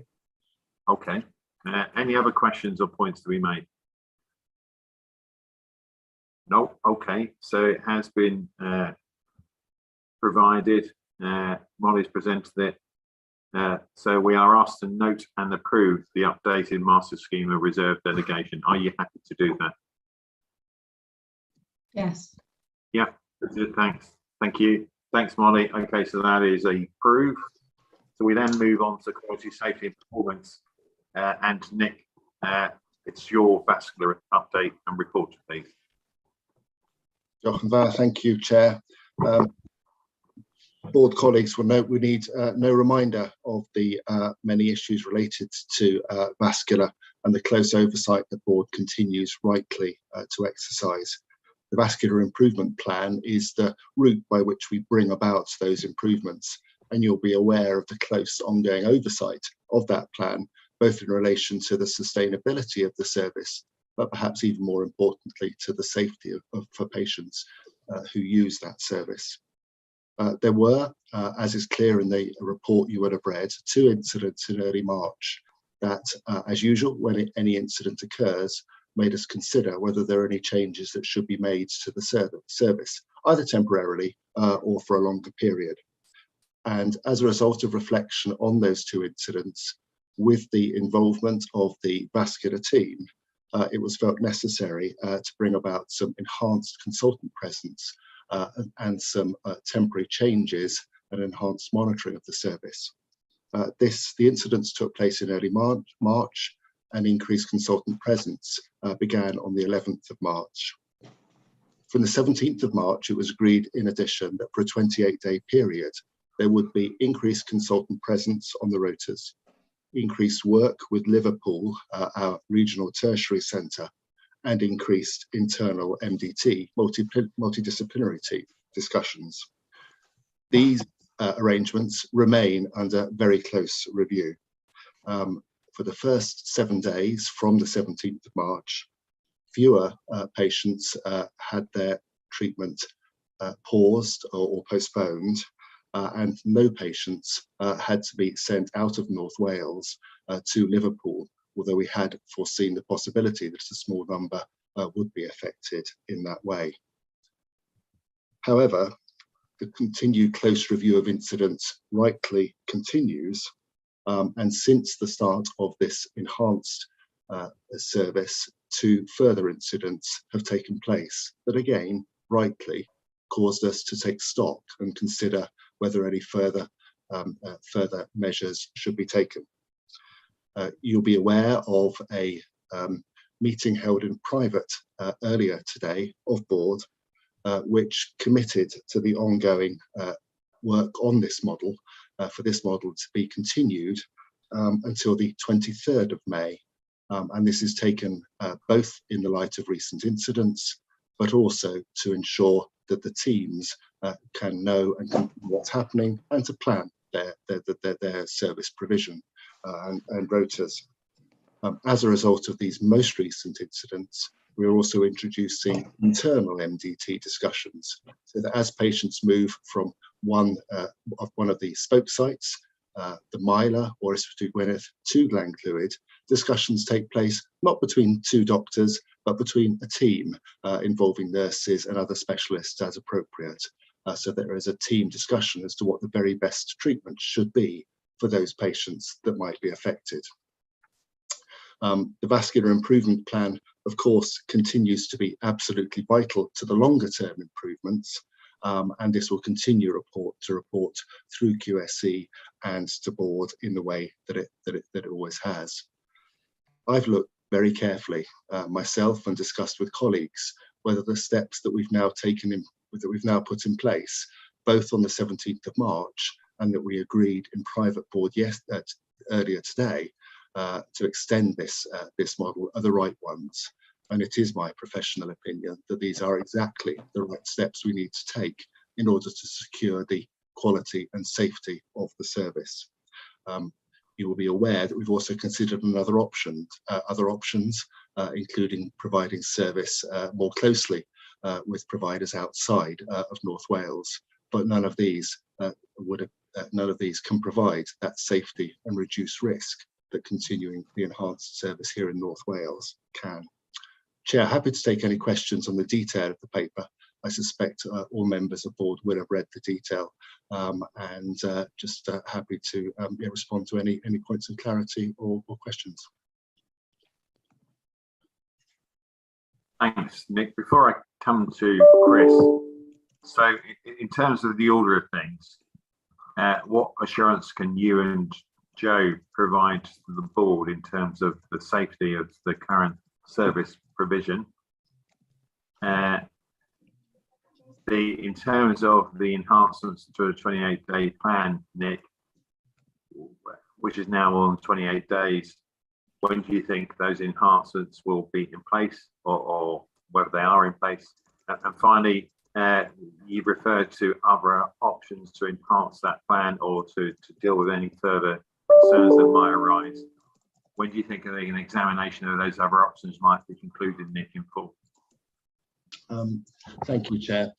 So the enhancements, the multidisciplinary team, the MDT discussions between our spoke sites and our hub sites will be in place by the end of this week and will be in force over the coming weekend.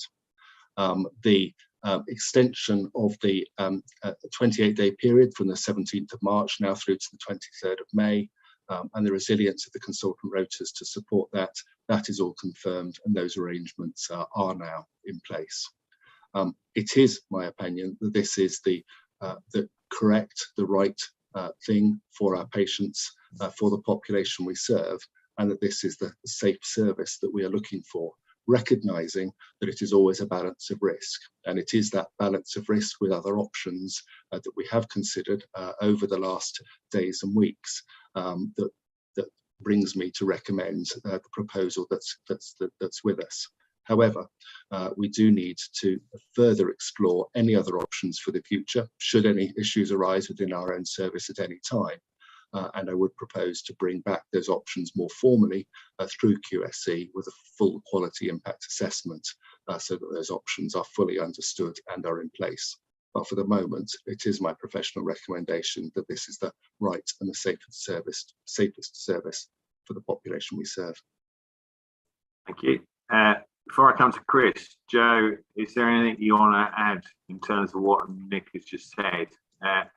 And in doing so, can I seek your assurance that, or assurance from you that the 28-day plan is being expedited by the team and the organisation, bearing in mind some aspects of the plan do not fall to Nick in terms of his responsibilities?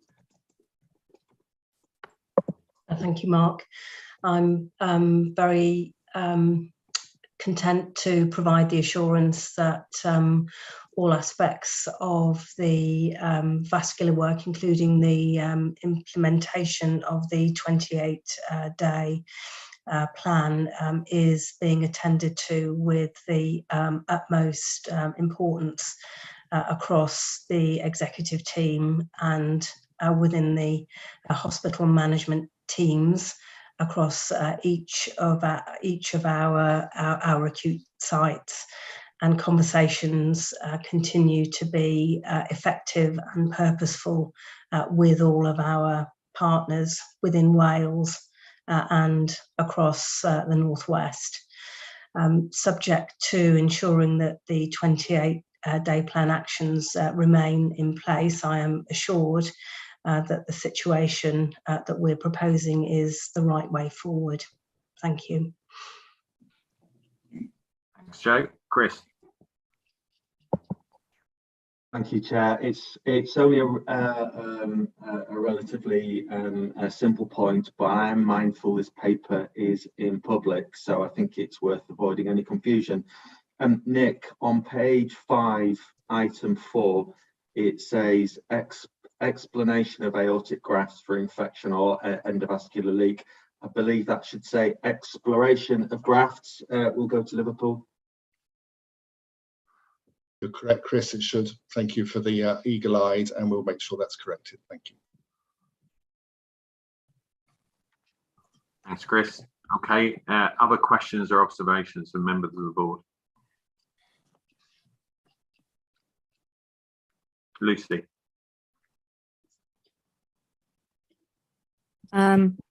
Thank you, Chair. Thank you again for the update, Nick. And of course, we have been meeting very regularly about this over the past 2 or 3 weeks. One of the things, of course, we've discussed, and I just wanted to bring this out, is the need for a very clear exit strategy, for want of a better word, in terms of the 28 days and further 28-day make safe there. And we've agreed, haven't we, that you will be looking at some very clear performance indicators to be able to demonstrate that when we get to that stage, that actually we're in a stronger position than we are at the moment in relation to the delivery here. So in addition to the risk assessment and the impact assessment that's coming to QSE committee, we're also going to be looking at those indicators, aren't we? Absolutely so, Lucy. And we all want that absolute assurance that we are providing the very best services that we can. So in the same way as we look very carefully at measures to step up the service, we would need the same risk analysis in order to agree any stepping down of the service, to understand those thresholds for safety and sustainability. Couldn't agree more. Thank you, Nick. Thanks, Lucy. John, and then Lynn.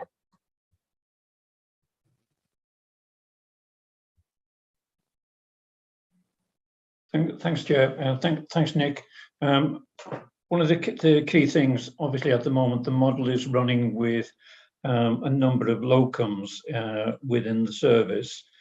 Whilst we fully acknowledge, obviously, there have been some significant, or a couple of significant cases in this last few weeks, I just wonder, with regard to the retention of those locums whilst we're actually going through these 28-day periods, are there any particular steps being put in place to retain those locums that obviously are hitting the relevant quality threshold to ensure that you are actually going to be in a position to deliver the 28-day changes that you've got proposed for us today? Thank you.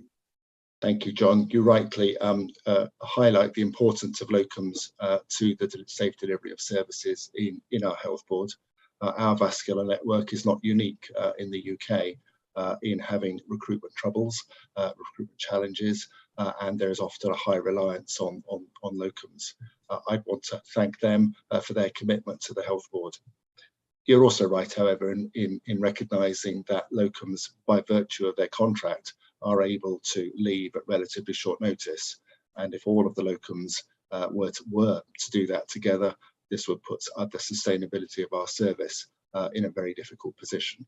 We are working very closely with those locums personally to make sure that they are supported in their role and offered the very best of opportunities here. That said, of course, it is those same locums who are doing the doubling up of shifts. So all the holistic support we can offer them is really important. And we've discussed outside this meeting how we can do that effectively. Thank you.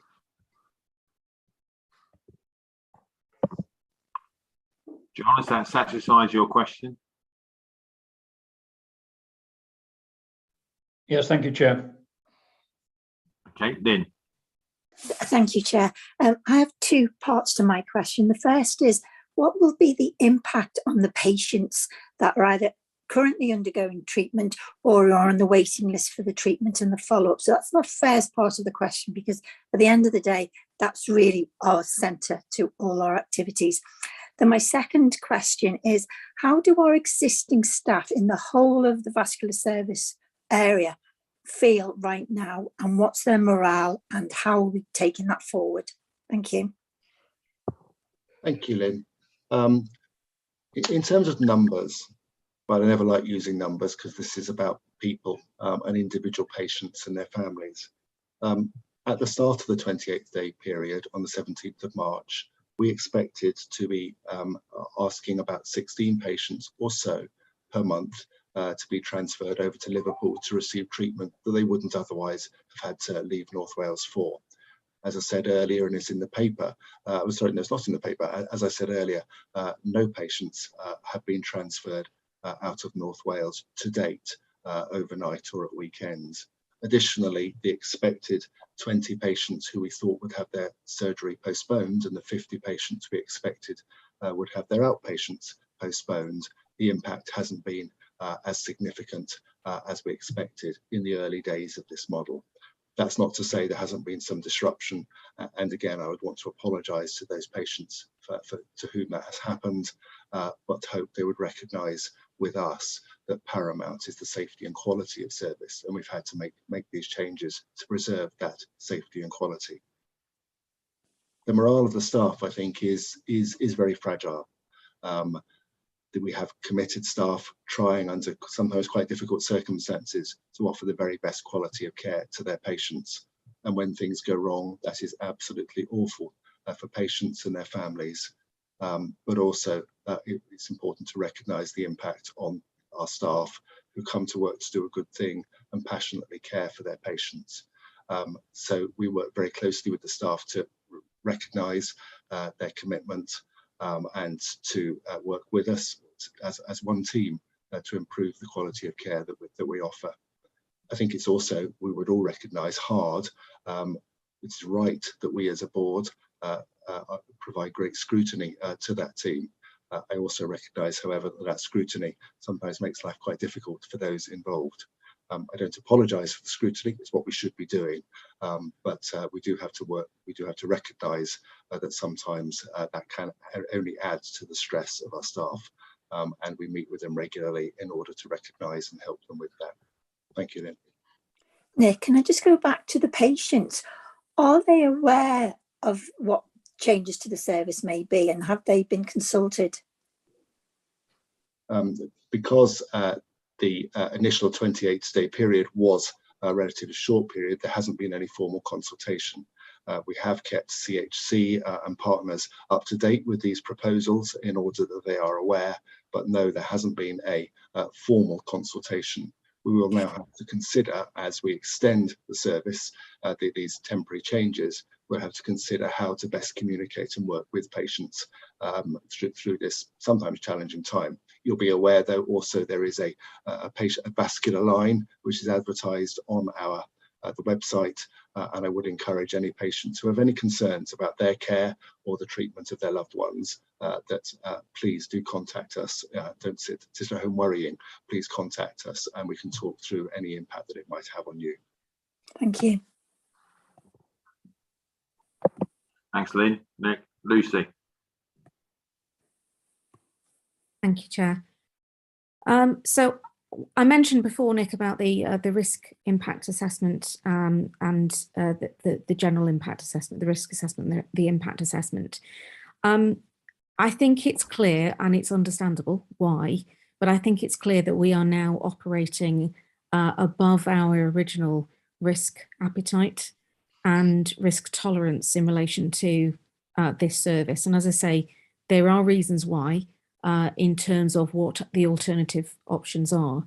But I think it's important that we as a board actually recognise that and have that discussion now about how we feel that we're taking the risk appetite, how it's impacting upon that, because the safety elements need to be very clearly understood. And I mean, I'd welcome Molly's view on this as well. So this isn't specifically a question for you, Nick.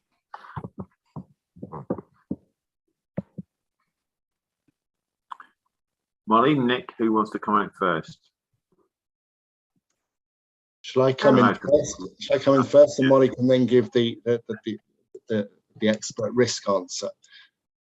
I think, Lucy, it's always a balance between safety and sustainability. One could argue that actually at the moment we have put increased resources into the on-call, and in fact the service is now safer than it has been previously, but at the risk of tiring our staff and affecting the medium-term sustainability. So it is always that balance of risk that makes these decisions so hard for us and so hard for the teams and for us as a board. So I do agree with you, Lucy, but I think it's not just a binary quality risk, it's quality balanced with sustainability, which makes some of our decisions so very hard. But Molly will be able to answer more expertly, I'm sure. Molly. Thank you, Chair. So I think in direct response to Lucy, the question about whether we're outside of our risk appetite is a valid one. And I think it points to our own processes for how we respond and make sure that our risk tolerance is comfortable in light of the mitigations that we're talking about today. So I think as an action from today, because bear in mind we didn't have enough time to explore this fully, I would like to propose that we review this risk, in particular reference to vascular, what mitigations we have, and circulate to board members an analysis of our risk exposure, risk appetite and risk tolerance in light of mitigations, and then have some more detailed review of that as part of our workshop on the 7th of April, where we're looking at risk appetite amongst other things. I don't know if that's acceptable to members. It is to me. Is it to you, Lucy? Yes, I think that would be very helpful. I think it would also be helpful to explore there in that discussion about the communication to patients as well, because there is I understand what you're saying about the balance. It is a very fine balance between sustainability and safety, but for me there's also the element about the patients understanding their choice in this as well. If it's an emergency situation, there may unfortunately be little choice, but actually if it's not an emergency situation, shouldn't they know actually the risk, the additional risk that the health board is taking here? It's a difficult one. I know we've had discussions before about, do you tell the patient who comes into the theatre after the previous patient's died on the table, and all of that entails. But I think it is, given the information that's out there, given the concerns generally over the service, we share those concerns now as well. We've talked about it extensively over the last few weeks, but I think it's important to try and explore that, and so we as a board, and we can talk about how we can inform the patients as well about that. Thank you, Lucy. Look forward to that discussion.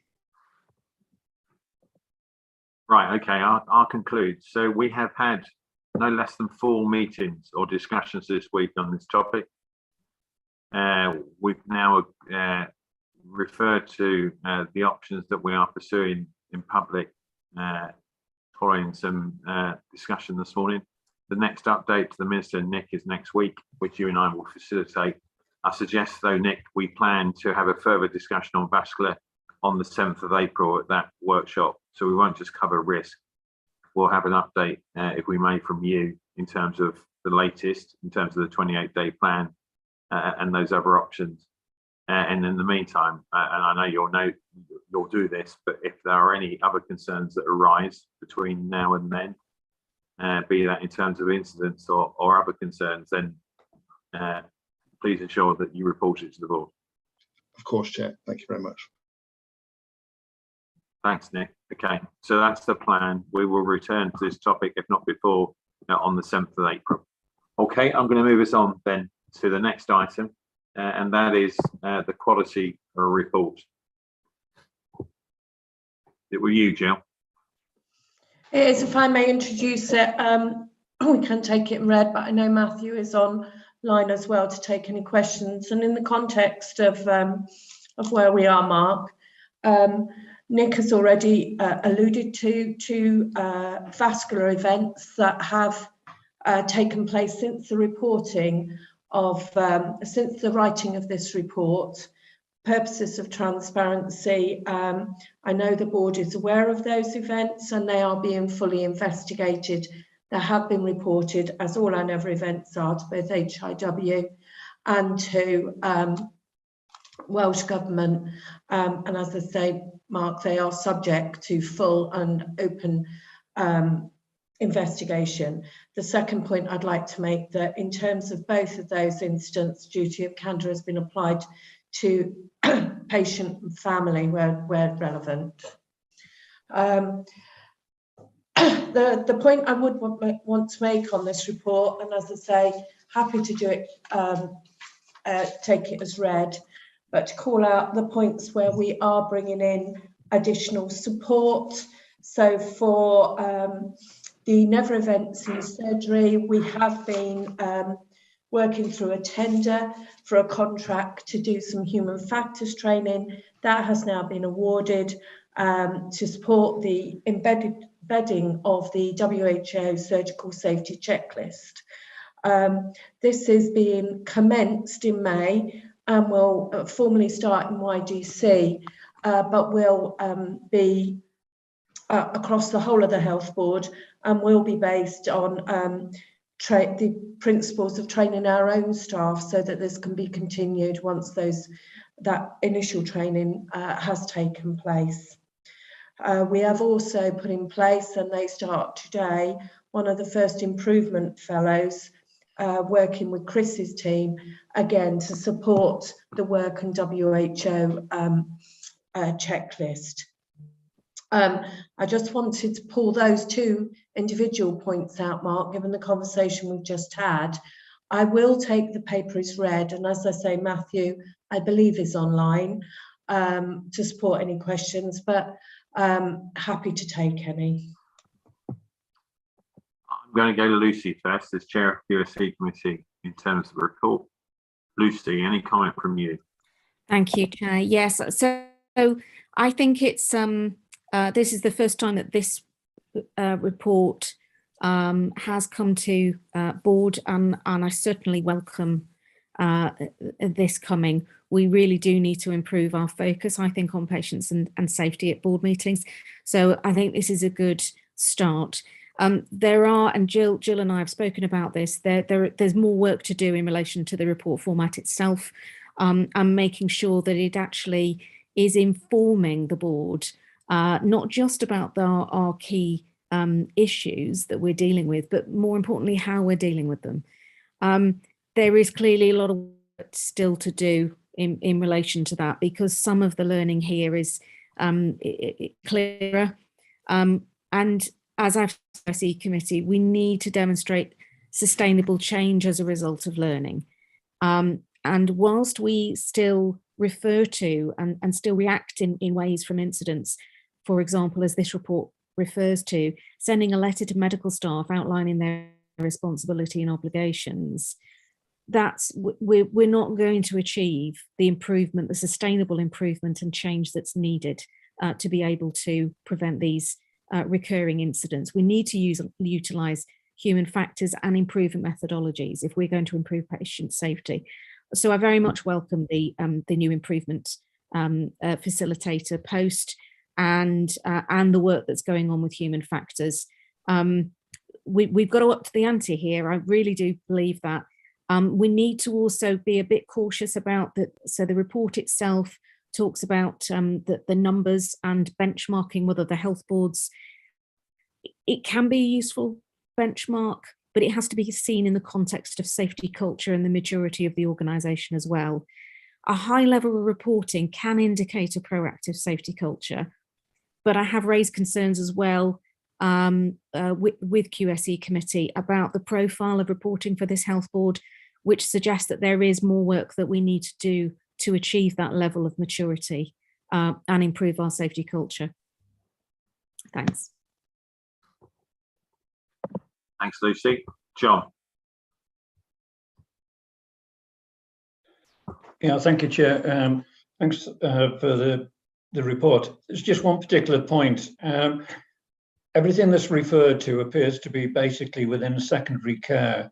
And I just wonder how we're actually going to get similar information from primary care feeding into this process, even if there is actually nil response, nil activity, no concerns, whatever it is. Surely we should also be picking up on primary care situations as well as the secondary care. Thank you. If I may respond to that, John, I think that's a really good point. The incidents that this report is concentrating on, the most significant incidents that are reportable do come out of primarily out of secondary care. But when we're looking at healthcare acquired pressure ulcers, and we are looking at falls, I would like to assure you that those go much wider than secondary care, including into our community settings. I think in terms of the conversation that Lucy has just led in improvements on this report, I think we could make it clearer that it is in this report. But I would agree with Lucy, I think work to do on this report, but I think it is positive news that we are bringing this to the public part of the committee. But John, take on your point, and we'll make it more explicit when primary and primary care is involved. Thank you, Jill. I'll appreciate that when we see the revised report format. Thank you. Okay, so this is in essence, the first stage, the first report we've seen. So there are clearly, from what's already been said by way of questions and responses, further enhancements to be made. Jill and Lucy, is that a joint collaboration between yourselves? It is, Mark, and I think, you know, we should have said it at the outset. These are harms to the people that we serve, many of which are preventable. So I just want to offer my apologies to those people that have been harmed, and as Lucy said, our commitment to getting it right first time. Okay, so just in terms of the subject of enhancements to report, thanks, Jill. A couple of observations from me. Within the statute, quality is defined as patient safety, clinical effectiveness, and patient experience. Certainly, from my perspective, I think it will serve a better purpose in terms of audit if we could group the report around those three elements of quality as defined in statute. You may have considered that already, but I don't think that relationship is clear enough. In terms of patient experience, and bearing in mind the significance of that topic, essentially what the report says is information has been prepared for QSC committee, and QSC committee is scrutinising patient feedback. That doesn't tell the board, though, really anything. Now, you may be about to say to me, well, we reported that before, but I can't recall it being reported before to board. And moreover, it's a significant topic that board should have oversight of as well. So, Lucy, Jill, thoughts on that particular point?